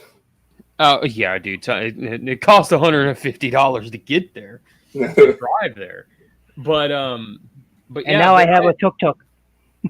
the tuk. I have a tuk-tuk. I have a tuk-tuk now, and once I fix the engine, my gas prices won't be so bad because it's an electric. That's what I'm putting in is an electric engine, right? So, and sorry, but I had to interrupt you there. I'm very sorry. No, you're good. I'm just saying, like, at the end of the day, I was putting my family through a lot of it, and they were very supportive of it. So they were supportive. They were supportive of me, and they were supportive of helping me to push through that and get through that. There's still trauma, I guess you would call it, lack of a better term. I feel like, that's still there, Fear just is what it's called. I mean, trauma and fear go hand in hand, and honestly, there's nothing wrong with using either term. I mean, Exactly. Yeah. And there's nothing wrong with fear. There's nothing, as long as you don't use it to excuse bad behavior like a lot of people do nowadays. Yeah. But yeah, go because ahead. I mean, Sorry. like piggybacking off of what you're saying about how like you go into a store. God forgive me, I hate my stupid stutter. That social anxiety. That's something I'm also be talking about here in a little bit. I know we almost been going on for like 2 hours, but like I said, there's a lot to say. But like how you were talking about, like you go into the store and you're like telling yourself 15 minutes because that's just kind of how you've. I don't want to say programmed, but at the same time, you did kind of program yourself for that. I programmed myself 100%. Okay, I just wanted to make sure I wasn't stepping on like any sensitive. No, not at all. Like I programmed myself 100% to be in and out in 15 minutes. Yeah. So so you mentioned you programmed yourself to do that. See, for me, I don't have that, unfortunately. I mean, I try, but considering that I'm watching over an 84-year-old man also who kind of also I'd like to believe may have a little bit of ADHD or something in him because he displays some signs of it. But this isn't going to be one of those things where it's like, oh, well, everyone's a little ADHD. First of all, never say that. Yes, I'm going to say that flat out right now. Never say that. Yeah. That is actually incredibly damaging and very invalidating to people of the neurodivergency. Trust me. I had to learn that because I used to say that. And I was like, oh, I didn't know that was a bad thing. Because it's like, we can all display signs of it, but the difference is intensity and duration, which is something I learned from real quick, if I may interrupt, Jay Scrofilia, if I'm pronouncing that right, Scrofilo, I know exactly what you mean because I am an identical twin. I mean, identical. Like I wear a part of my brother on my ear where we were separated at. So I know exactly what you mean when the twin stereotype. And yeah, I don't know what my twin is now. How so many stereotypes. Oh, do you know what he's feeling? If I poke you, will he feel it? Or do you know what he's thinking? Can you close your eyes and imagine what he's thinking? No. It's all BS. The only thing I share with my twin brother is his propensity to get into trouble and then blame me for it because I look just like him. No, he did it. The whole psychic feeling, oh, do you feel what he's feeling thing reminds me of Tomax and Zaymot from G.I. Joe. Which came from the stereotype. That's exactly how they were created. They came from that, that stereotype. So yeah, and so so when we were, I want to say 12 or 13, we were down in Atlanta somewhere, and we'd stopped at a roadside truck stop, and there was this lady there, and my brother had sort of taken a liking to her, and he made some comments to her about her body. And then she got her husband involved, and Steve quickly, since Steve and I looked exactly alike, he went scurrying off somewhere at the speed of lightning, and I'm wondering, standing there, what's going on, and then her husband approaches me and starts, going on, and I had no idea what was going on. So, and I'm scared for my life because I have no idea what this big guy is just screaming at me about his wife about, and I'd never seen him before in my life. My brother's all snickering somewhere because of it. So, that's the only thing twins share is the propensity to get ourselves into trouble. So yeah. Right, I think like snickering like that one dog from that old cartoon. What's his name? I forget his stupid name, but he's with a guy who's in like a purple outfit. He has like a fancy mustache. From the Hanna-Barbera. Yeah. Dastardly something? Dastardly Mutt? Yeah, Dick Dastardly and something. Yeah. But either way, that's what pictured in my head. What he's just going. Anyway, please continue. Pray continue. I didn't mean to interrupt you, TFA. I saw his comment, and I feel him 100% on that, being an identical twin myself. So, and another thing is, people always. Thank you, Katrowski. People in my own family will still call me his name, and at first for the first 30 years you get annoyed at being called somebody else's name. All right. Yeah. People who aren't twins will never understand what it's like to constantly be called somebody else's name. Like, if you're constantly called Steve all your life, but your name is Bill, and then people wonder why you get so touchy about it. It's like, because that's not my name. When you go through all that, I will never understand that. But I did go like through a transitional period of like, okay, full disclosure, real name incoming. If it's not a big surprise to anyone, my name's Michael, but I used to go by Mikey all the time. So having that transitional period in my family from saying it's like, hey, so I'm no longer Mikey because I'm this certain age and I just feel like it doesn't fit me anymore. I'm Michael, and people still call me Mikey. I'm like, just stop it. I don't care if you're my family. Just stop it. But then I arrived at a point in my life where after so long, people just can't help themselves because they still can't tell us apart, and I'm like, you've known me all my life, and so and so forth, and how can you just not know? But it's one of my name is hard to reveal because it's like right there, Ninja Bill. Bill is right there.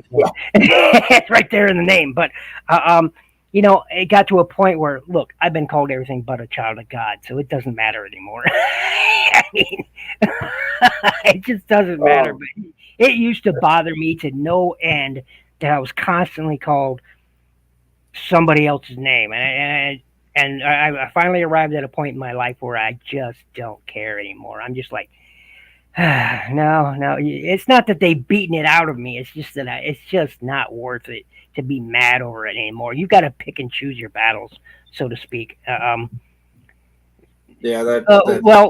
Will, William, Bill, Billy, Billiam, William, Wild Will.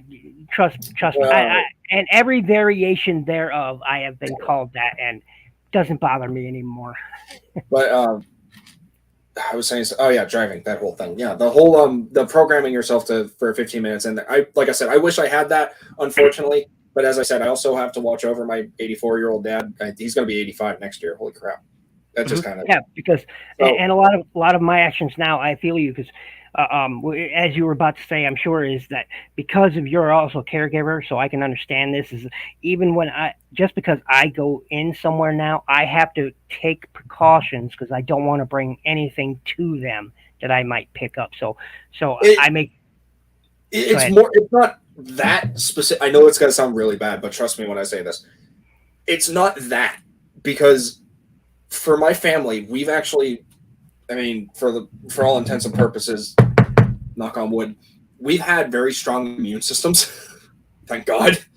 So I'm not worried about him getting something. It's more so of I've now developed this. How do I word this?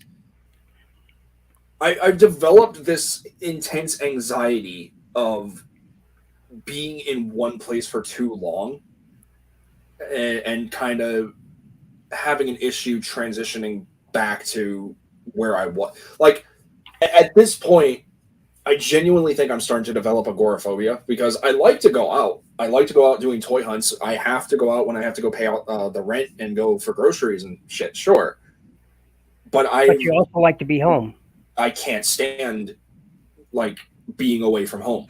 Okay, so because my mom's agoraphobic. Yep. Agoraphobic is the issue of being in crowds. Yeah. Now, if you're comfortable with being out, but as long as there's not a lot of people, you're not That's agoraphobic. No. Yeah, so my Personally, mom I think stopped that- shopping years ago. That's why I now do it because she cannot handle being in busy stores. She'll go to the convenience store, she'll go to the gas station, go to the drugstore, but she refuses to go to the grocery store. She refuses to go to a department store because she doesn't want to be around a lot of people. So that's agoraphobia. There is a different ailment for if you're just generally not good in large open spaces. I don't know the name of that one. But I have the opposite problem that you have. I am super, super comfortable being inside by myself to the point where if I do have the opportunity to go out, I will stay out as long as I can because I don't want to come back home. Mm. So it's just I've gotten over the last couple of years, I've just gotten bored of being home. And I'll be right back, gentlemen. As we're speaking of taking care of our parents, I've got to go take care of something. I'll be back in a few moments. All right, man. No rush.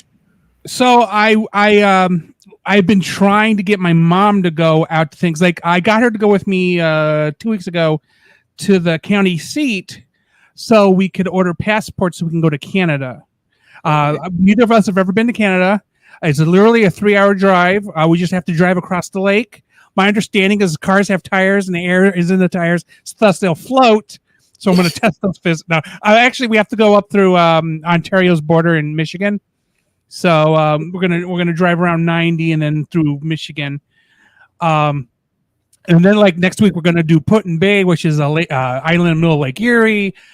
So we're trying like trips, like just things to get out of the house. Because between working and what I'm doing, and she's still a nurse, so she goes to work. We really don't do anything else. Now we've in the last year-ish since regulations have loosened, we've been going out to dinner once a week, usually. So we've at least been doing something. Then once a week I go shopping without her because again she don't want to go shopping. I will go to like multiple stores. Because gas is so expensive, I've kind of done a thing where I'll plan out my route and know exactly how much it's going to cost me to travel. And I will hit like a Target, a Walmart, whatever else is in the area, GameStop. And I'll do my toy hunts, which are in proximity of where I'm shopping. So I don't, again, because of gas prices, I don't just go out because, I'm looking for something. I need to plan it. So I just you go a little stir crazy. It feels like Groundhog's Day sometimes. Yeah. Where I'll wake up, forget what day it is, and feel like it's the same day I just went through. And it's become too frequent of a thing because now I'm starting to have the problem where conversations I've had with people that felt like they were weeks ago or maybe days ago or vice versa. So you got to the problem is if you don't have enough variation in your day, and then you're going to end up feeling too comfortable being at home, which is where I'm at now. Because frankly, if I didn't have to go anywhere and everything got delivered to my house and it didn't cost an arm and a leg and gas wasn't super expensive, I'd probably be okay with it. Yeah, that sort of describes me in a sense. Also, to correct myself,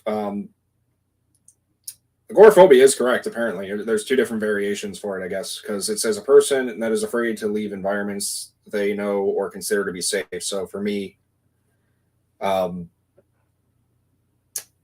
I basically don't like leaving the house as much anymore. So I always get weird if I'm outside for too long, and then there's also the whole fear of crowds thing. So I guess it's kind of like a 2-in-1 type deal, or one or the other type thing. I don't know. I just looked it up. You're right. It has both definitions now. Originally, it was fear of crowds. I looked up literally fear of crowds, fear of open spaces, and now agoraphobia is both things.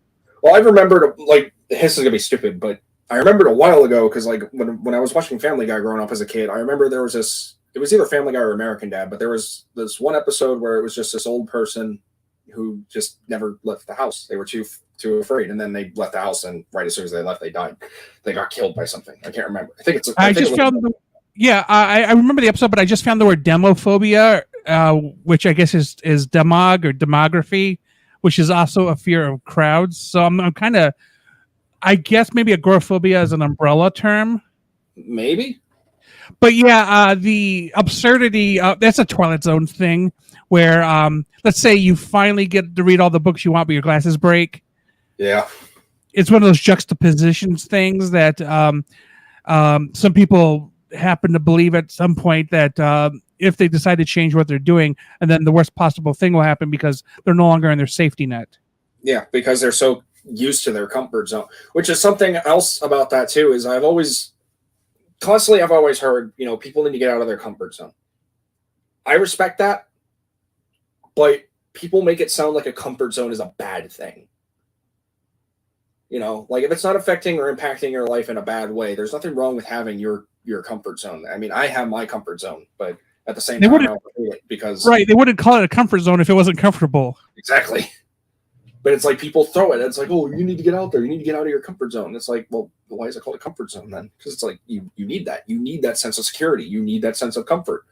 Because unfortunately, not everyone is able to have that. And I'm not going to say it's like, well, other people out there have it worse, because that's actually kind of a damaging thing to say, because everyone's going through all the same, not all the same stuff, but everyone's going through something.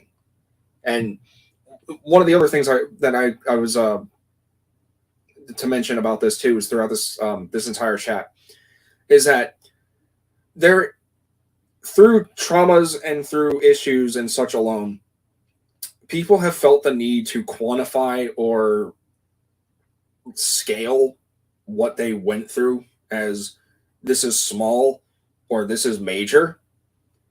And I feel like that should probably stop. Like, I'm not going to say someone calling you a name is worse than getting shot in your leg or something, but I'm also not going to say neither things are invalid. Both are traumatic in some way, shape, or form, depending on the person. Both are damaging. Both impact you in an emotional and physical or mental way, obviously. Very crude comparison, obviously.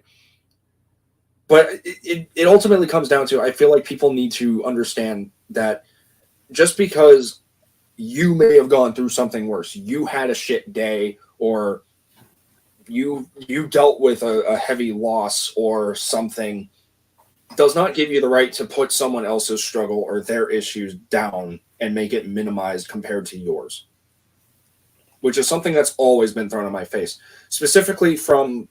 If I just want to piggyback real quick. If you guys find yourself doing something like that, just tell the person, like, for real, look, I can't deal with that now. I've got my own things I'm dealing with.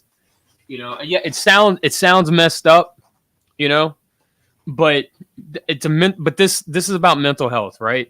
If you cannot mentally take on somebody else's load because you are dealing with your own, your mental health comes first, because you are no good to anybody else broken or inefficient or anything else, right? Would you drive a car with running on 3 cylinders instead of 4? No.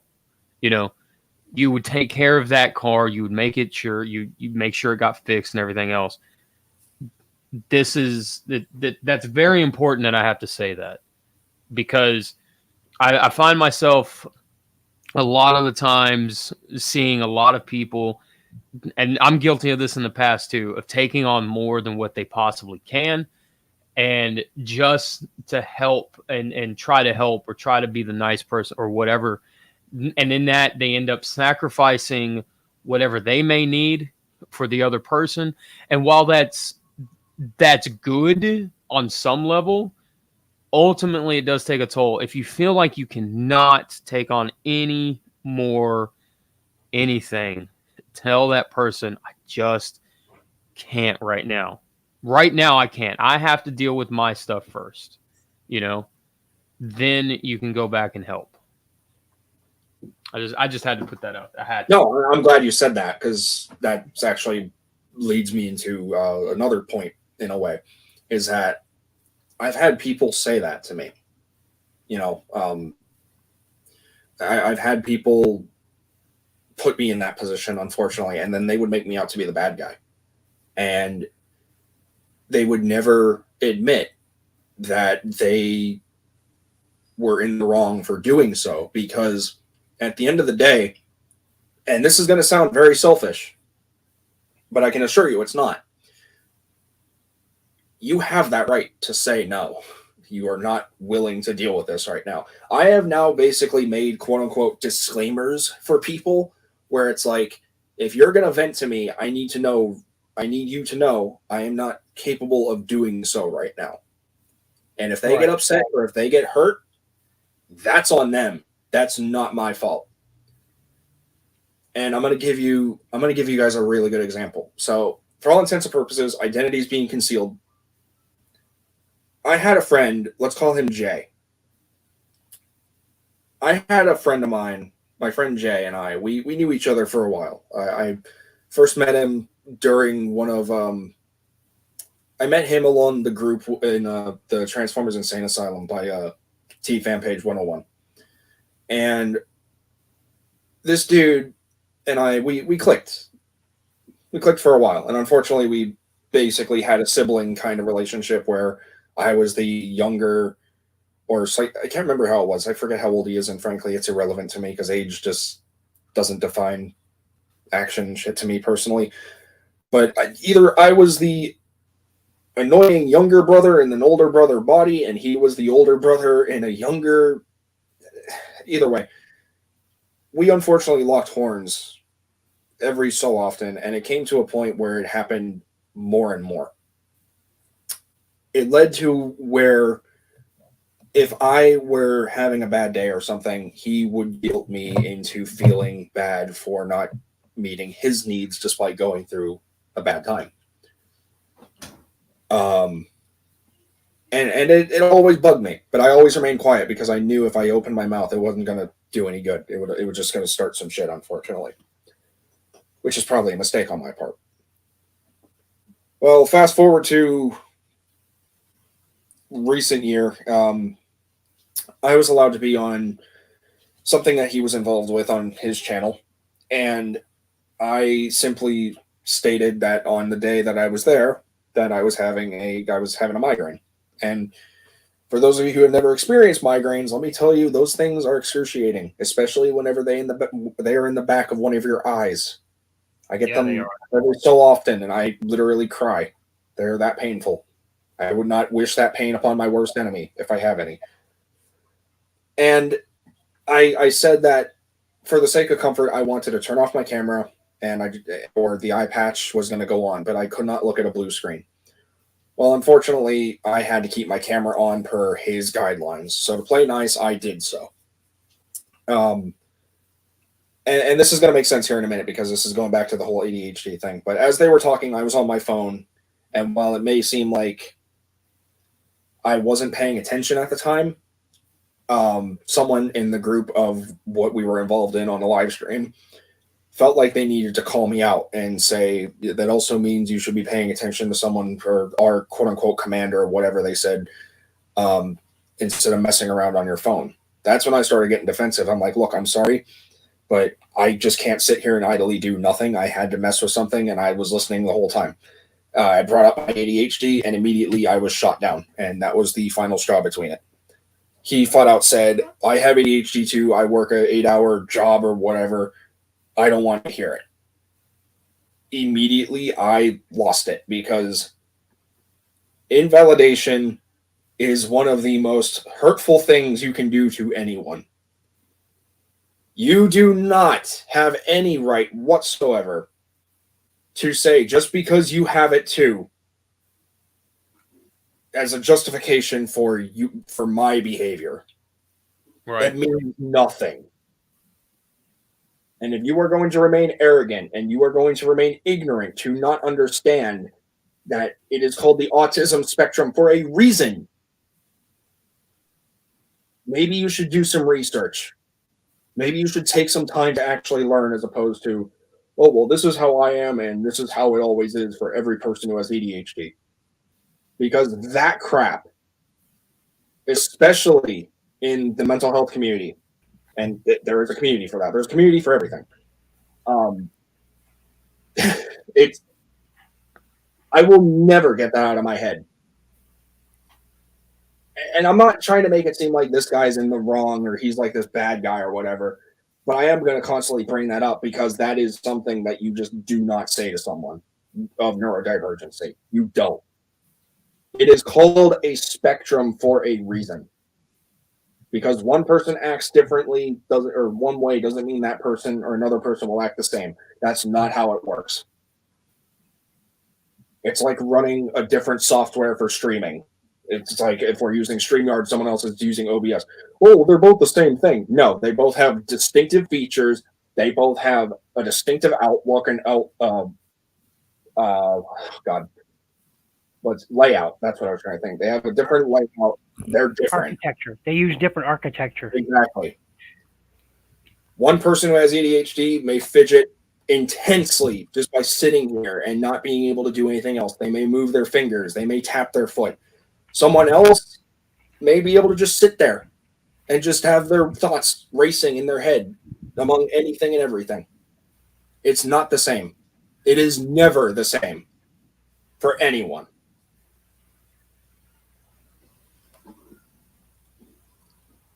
Yeah, and that's the thing that people got to realize too, is like it's not the same. Just because you can compare, oh, I went through this and I did that blah blah blah. Okay, cool, man. But it's two different things. It's two different people, and background of the person, the way the person was raised, environment, all that stuff leads into how other people deal with it. Age, all that stuff. I do get sick of that. Well, I blah blah blah. Like, dude, okay, cool, man. Like making it sound like it's a competition or something. Like, oh, my suffering is more than yours because, oh, you broke your leg. I broke both my arms. It's like, that doesn't matter.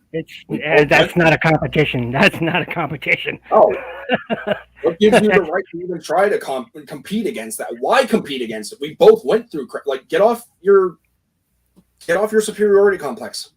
Stop making it seem like everything that you went through is so much more important than what other people are going through. Again, I'm not going to say, oh, like everyone goes through something, because again, that's not that. Everyone has it, or other people have it worse. Again, I'm not going to say that because that's a damaging phrase. It's no different than saying everyone has ADHD. Again, don't say that. If there's anything to take away from this, as well as what Input said earlier, don't say those phrases to anyone. I guarantee you'll get backlash for it. Trust me. I've avoided saying stuff like that because I always thought that was normal, but apparently no, it's not. So to be more accommodative, to accommodate people and to be more considerate, I've since stopped saying those phrases because I've had those phrases thrown at me numerous times. And I just thought, oh, it's okay for me to say, but no, it's not. So don't say it. But like, it's just, it baffles me so much that people feel the need to make it seem like there's. I'm actually running out of. Go ahead. Well, I I'll say this, and then I have to run. I have a very odd timed business meeting. Long story. Anyway, I think a lot of that comes from wanting to empathize, to kind of maybe see things from, like an understanding point of view. Right.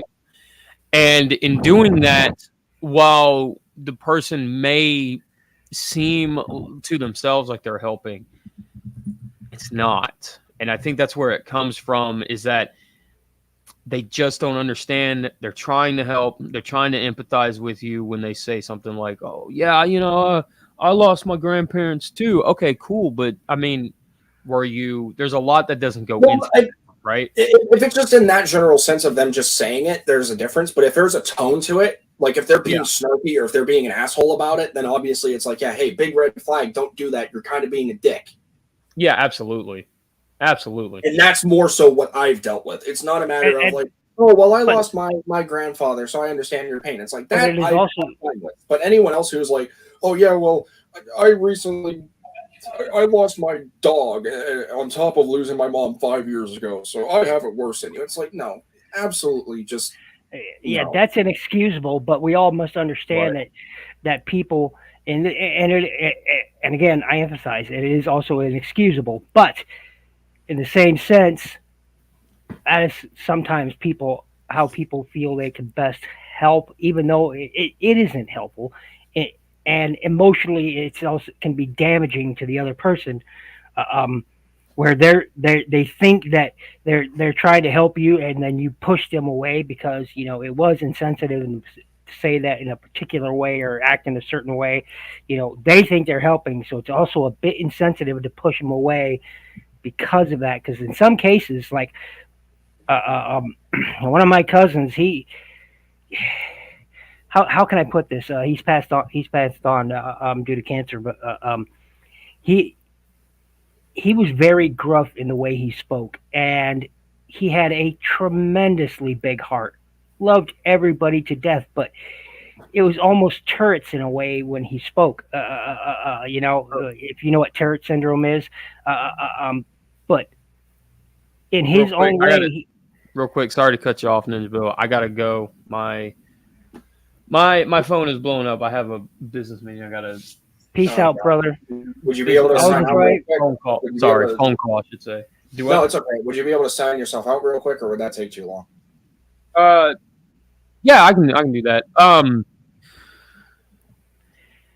I am the in-dash of PUT. That's right. You can find me. See how I did that? It rhymed. Over on the Inputs, Reviews, and Customs channel. You guys can check out my stop motions on the In-Put 2.0 channel. Spell it out. One word, followed by 2.0.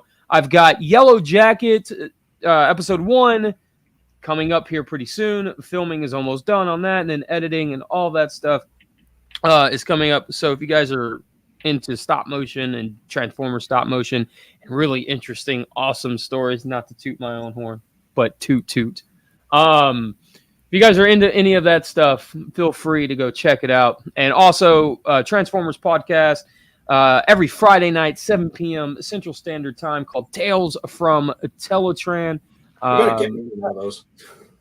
Do what? So you gotta this week, how about having me on? I'd be glad to join you. I've got Bacon on this week from tformers.com. Is a Tales from Teletran presents T-Formers. But yeah, I am totally open to guests. So just feel free, reach out, and I think I still have your email. Yeah.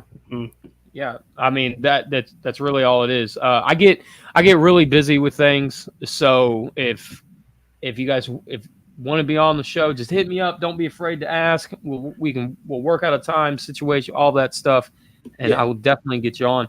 But yeah, Tales from Teletran every Friday night at 7 p.m. Central Standard Time, where we are on a quest. We are on board a ship on a quest to review every episode of every Transformers cartoon and anime ever. Ooh. We've wrapped up Generation 1, the American side of that. We're heading in firmly into the Japanese anime Transformers: The Headmasters. Just reviewed episode 6.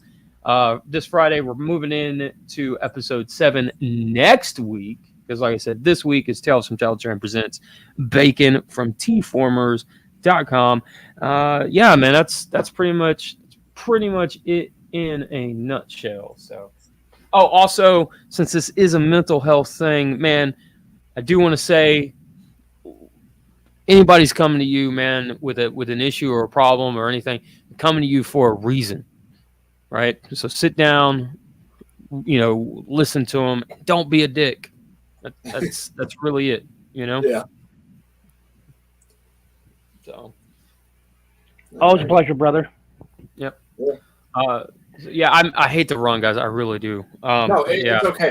It's all good.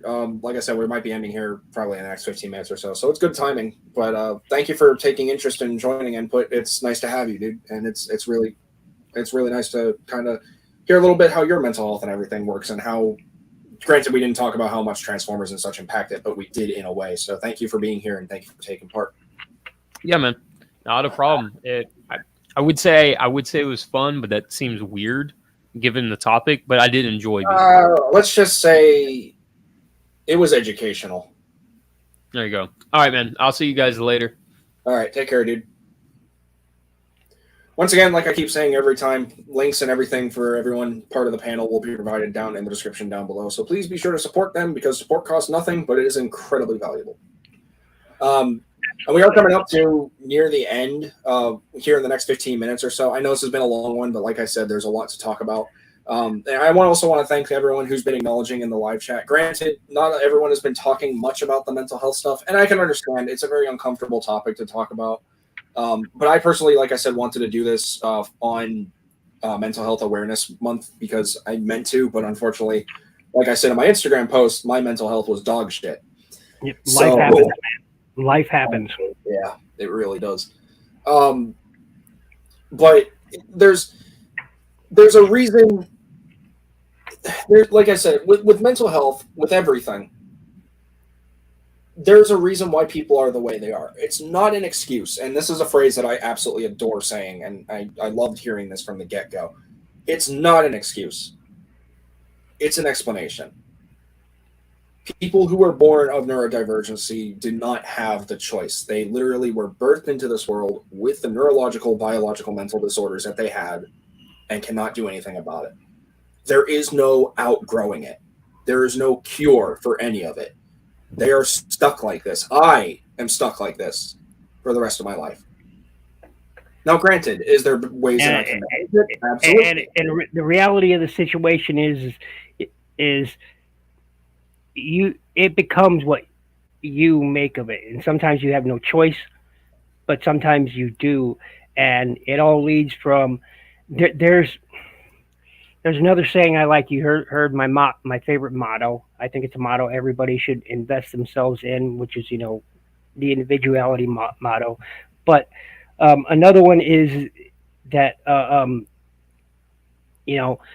positive energy grows and grows, and negative energy can only feed on itself. So, if we all, be positive towards one another, that is a very helpful thing. If somebody is feeling low and you take the time to listen, believe it or not, that is such a big emotional growth period for the person who's having a really hard time, to know that somebody took the time out of their lives to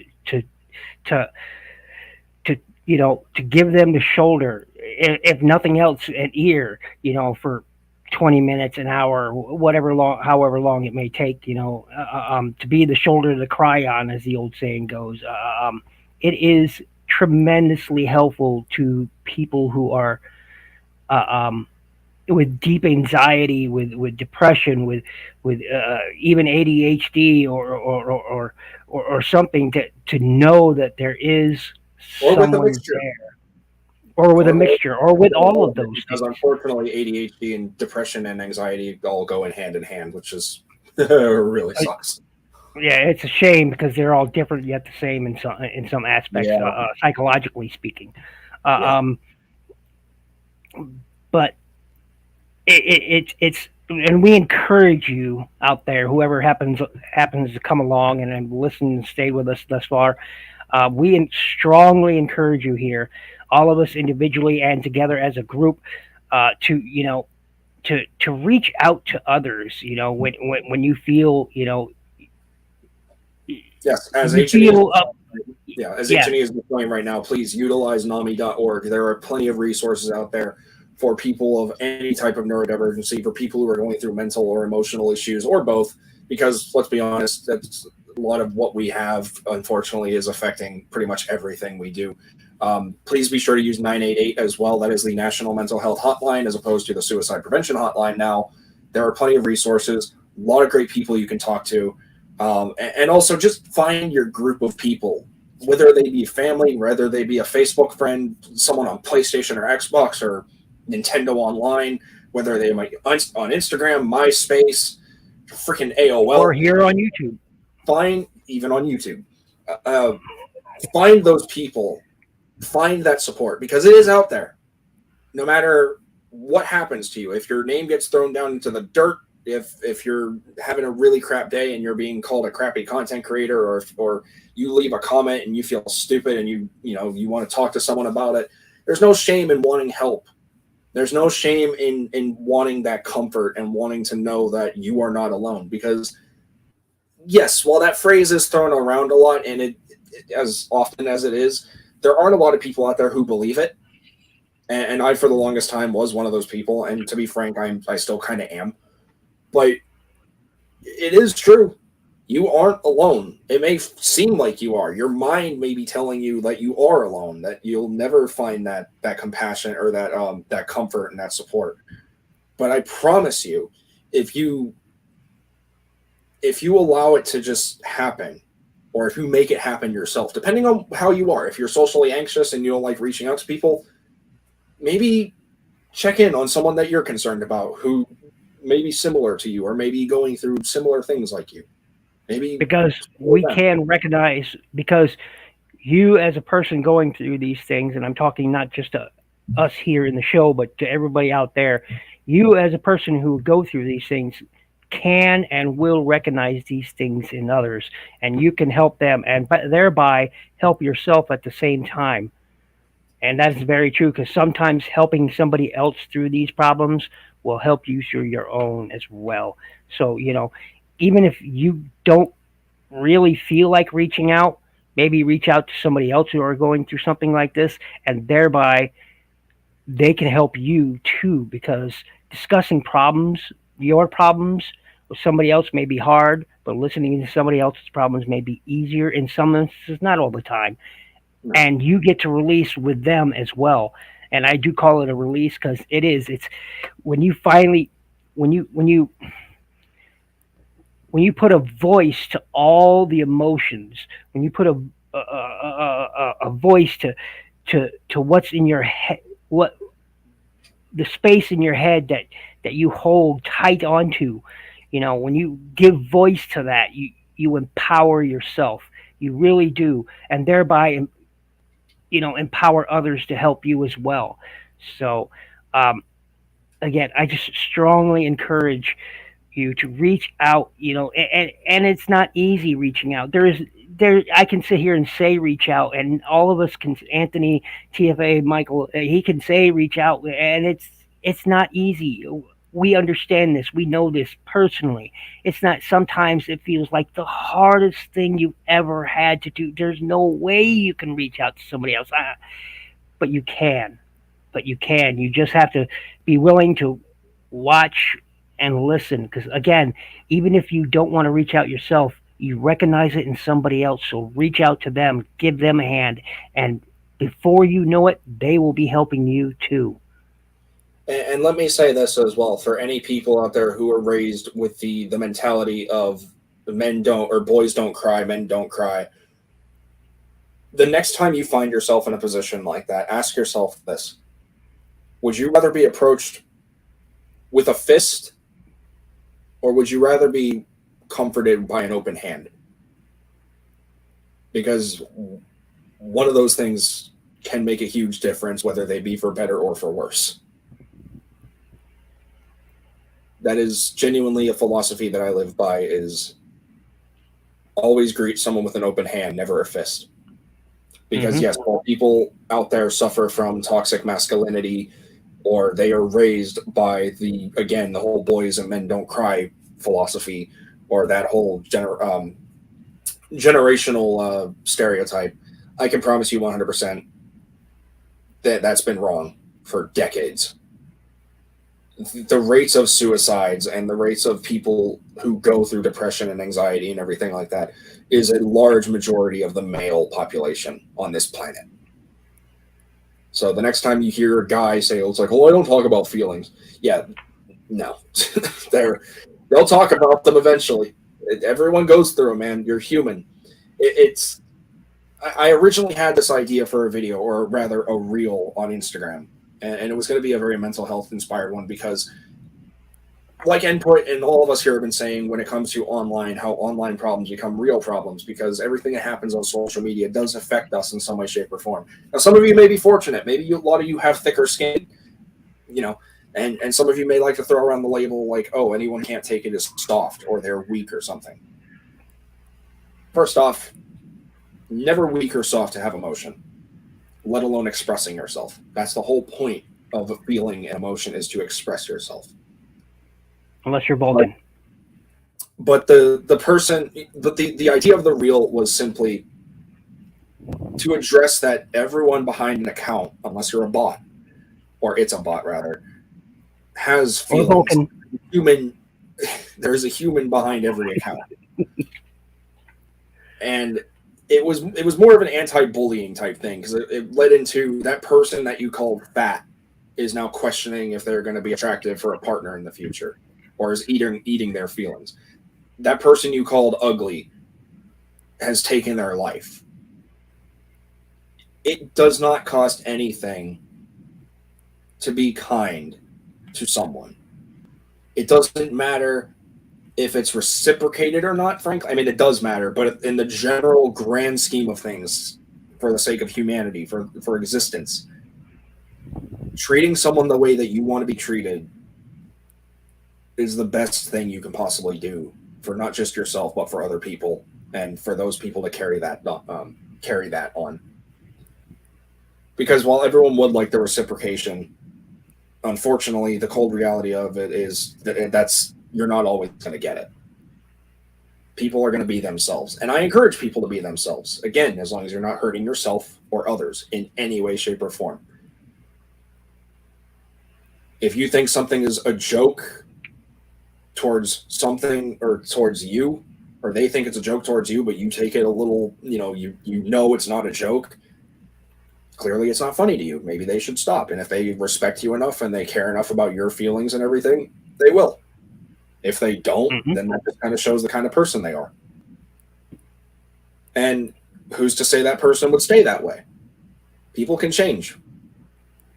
It doesn't matter what your living condition is like. It doesn't matter what your employment status is like. It doesn't matter if you hold a driver's license, or if you're rich, or it doesn't matter. Everyone goes through mental health in some way, shape, or form. Be it neurodivergent mental health, where it's biological mental disorders passed down through the gene pool, or if it's currently developmental mental illnesses and mental health. I've been called naive. I've been told I've had a childlike view of the world. I've been told I have a fairy tale viewing of the world and how I want things to be. But the beautiful thing of that is, we can make the world we want to live in, because if one voice speaks out, others will follow.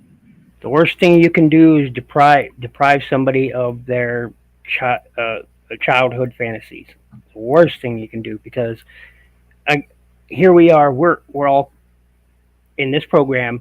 Those listening more than likely are toy collectors.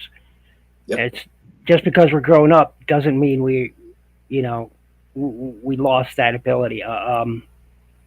It's the worst thing to do is to kill that childlike wonder and fantasy inside yourself. That's and it's the worst thing somebody can do to you, is to try to kill that wonder, because that wonder is what makes us It's what makes us us. Uh, um, Without wonder, we wouldn't have imagination, and without imagination, we wouldn't have the world. We wouldn't have steam cars that led to combustion engines. We wouldn't have, you know, pa- papyrus that turned into paper, which led, the world through crises after crises. We wouldn't have the telephone. We wouldn't have the television. We wouldn't have internet if it wasn't for imagination. Somebody had that wonder, that spark that said, I know I can do something about this. I can make a light bulb and light the world for the people who are scared at night. So they don't. So they, when the sun goes down, they don't. Can stop. They just have to stop their world. So We wouldn't that have if it wonder, that wasn't for spark, that magic. imagination. Sorry. Oh, go ahead. I was just gonna say if we didn't have imagination or wonder like that, we wouldn't have a lot of what we have to this day. Oh yeah, Because my grandfather. all of it was Well, built from imagination and wonder. my grandfather, he passed on about 8 years ago. He was alive before there was a telephone. All right, the telegraph had been around for a while, but there was no telephone. He was around before telephones were even a thing, before radio, before television, before cars. All right, the first time he ever saw a car, it scared him so much he thought the devil was coming to steal his soul, him and his mother and his family. When they heard a Model A coming down a dirt, dusty road, they thought it was Satan himself, the demons coming to grab them. I kid you not. That is how he felt. I kid you not. Because, it's something they'd never even heard of or seen before, all right? He Right. was around before World War One, World War Two, the Korean War, the Vietnam War, all right, the Iraq. Been through it all. He, Been through it all. he'd been through it all. He'd seen the internet, the invention of the coming of the internet, computers before even that. I mean, so at imagination, even when you're feeling low, maybe I've seen a lot of incredible artists who are so broken inside. And I hate to use that term, but it's true. And some of the most inspiring and most beautiful art I've ever seen come with people who are just so challenged and feel so out of sorts and alone, and that art is their soul, their heart screaming for attention, for somebody to come along and say, "Hey, can I help you?" Yeah. That's honestly how it should be in terms of not just the Transformers community, not just the mental health community. It should be in terms of that for society, for humanity, because there's so much subjugation and division still to this day that we're facing from decades ago, and it absolutely breaks my heart so much to see so many people divide and form their own little groups, and then they each have their own. It's almost like we've gone down to like I don't want to say like caveman times, but at the same time, it's like we've all made our own little tribes, and we just stick with those. And that's Vigilance not is one the price. a bad thing, but at the same time, it's kind of like, well, if we ever Vigilance is the wonder, price we must pay to overcome fear and anxiety. Vigilance, and especially in today's world. And I don't want to get too into it, but we live in a climate right now, especially here in the states, where there people seem to think there are only two sides of things, and there isn't, and they're all dividing, and there's so much hate and contempt, and Mhm. it all stems from information or misinformation, and we have to stop that. We have to come together. We have to, you know, society is built on the trust of others, and unfortunately we live in an environment where fear has been used as an insidious tool against us coming together. All right, and we have to be vigilant against it. We have to be vigilant against those who would use our fears and anxieties, which is exactly what is happening, against us. All right, so Yep. and that's all I'm going to say about that. No, you're 100% right. That is unfortunately what is happening nowadays, and it's still happening. But we kind of reached our little limit. Like I said, I didn't want to make the stream too long, but like I said, there's also a lot to talk about. And again, with everything that goes on, if you're hearing a little voice, I mean, if you're not actually hearing a little voice in your head telling you stuff, if you did hear a voice, you might be schizophrenic. Not that that's, I mean, just get checked out if that's the case. But also keep in mind. I don't know. Okay. Also, once again, please keep in mind, everyone that has taken part here, we are not medical professionals. If you need any resources or anything like that, once again, there is NAMI.org. There are plenty of resources out there for everyone, whether you are going through anxiety, depression, grief, if you're going through DID, whatever it is you're going through, there is definitely help. There are resources. Please utilize them at your own leisure. Do not feel forced into doing so. Go in at your own pace. There is no limit for you to get help. But if you are undergoing severe suicidal thoughts or anything like that, then please reach out immediately, because you are here. You are not alone. You are precious. You are loved, and you are seen and heard. So please don't leave this world, because no one else on here can replace you. First off, once again, I just want to thank H&E for letting me host this live stream. It's been an experience. This very much reminds me of my whole I Still Function series on YouTube, which you guys can look forward to another episode of that, hopefully coming within the next couple of weeks, because with the birthday coming up, I'm kind of having another existential crisis. So, but yeah, please keep in mind, everyone, to just treat others the way you want to be treated. Don't greet people with a fist. Open your hand. Just be good to one another. Be kind to one another. That's how I finish every single one of my reviews. Remember, be good to each other, because that's what it's all about. Because the world isn't good, all right? The world itself doesn't. Look, this is a very real statement, and it's not meant to impugn upon the message we're saying. But the world doesn't care about you. People will care about you, all right? The world will still be spinning. Let's put it this way. Society doesn't care. Society does not care. They want you to conform. They want you to follow suit, so that way you can end up either barely living or living rich, if you're lucky on the latter. But people will care about you, obviously. We care about you. But the world still spins while you're standing still, and you're only standing still if you stop moving. So it behooves you to try to always, take another step forward. Even if it sometimes means taking a step backwards first, at least you're still moving. Just don't message us for life advice or anything, because we're all a bunch of idiots just trying to make things happen the way that we want them to happen. No, we're not idiots. That's not. It's a joke, but it's funny, haha jokes. We're not qualified medical professionals. Seek professionals if you need help. Yeah, once again, NAMI.org. Be sure to utilize that. Anyway, we're coming up to about 2 hours and 40 minutes, so a little over than what I wanted to, but I do want to say, once again, thank you to everyone who's participated in the panel itself. I want to thank Input for taking the time out of his day to come out and hang out with us and talk about his mental health.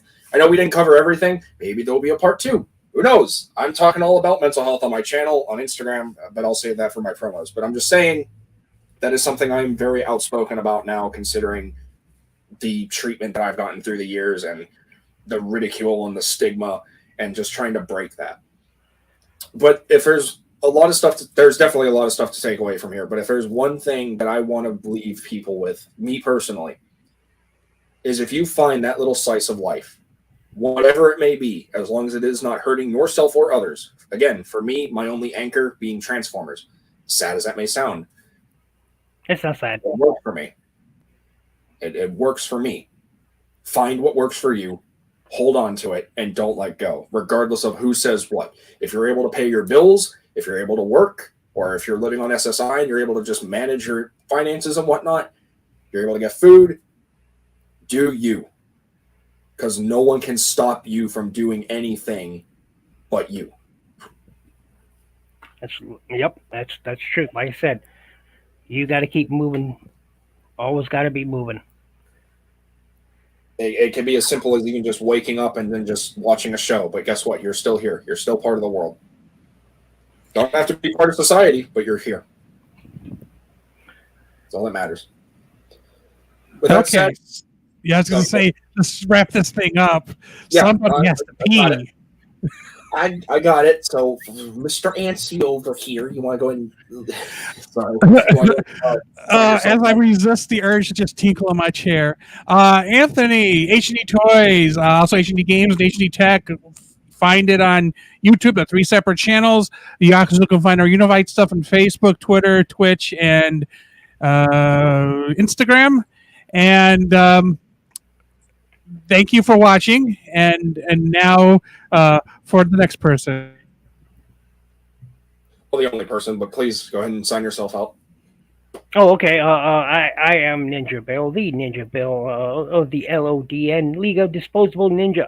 Anyway, you can find me on YouTube as Ninja Bill Reviews. You can find me on Facebook as Shinobi Biru, or on tformers.com as Shinobi Biru. And yeah, that's where you mostly can find me. And once again, if you're on Facebook, please join my group. It's a fantastic group of friends and gentlemen and ladies that you'll find there, posting images and videos and music and of Transformers, of G.I. Joe, of Gundam, of Masters of the Universe, of My Little Pony. It is a universe of collectors that you can find on Shinobi Studios, Transformers, and more. So there you go. This is me signing out. See you later. And of course, you know me, DTF addict, the person who decides to just waste money on a bunch of. I don't have anything cool like Input. Okay, leave me alone.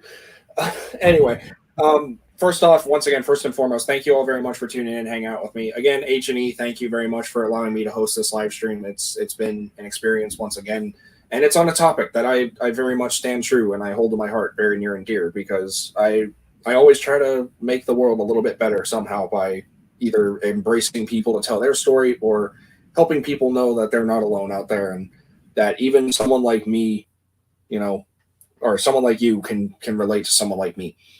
Not to make that sound self-centered or anything. I'm just saying. But yeah, like I said, a lot of things that have been said here. There are there's so much more to say, but unfortunately, we don't have the time for that now. There might be a part 2 at some point in the future. If it's not here, I will definitely be talking more about mental health and everything on my channel. That is TFA 1024, the TF Addict, linked down in the description down below. I have an upcoming stop motion movie called Transformers Divided Mind, which is, guess what, all about mental health, featuring Punch Counterpunch. Essentially, a person who, or a robot Cybertronian who has DID or split personality disorder, fighting those inner demons. Dissociative disorder. Yeah.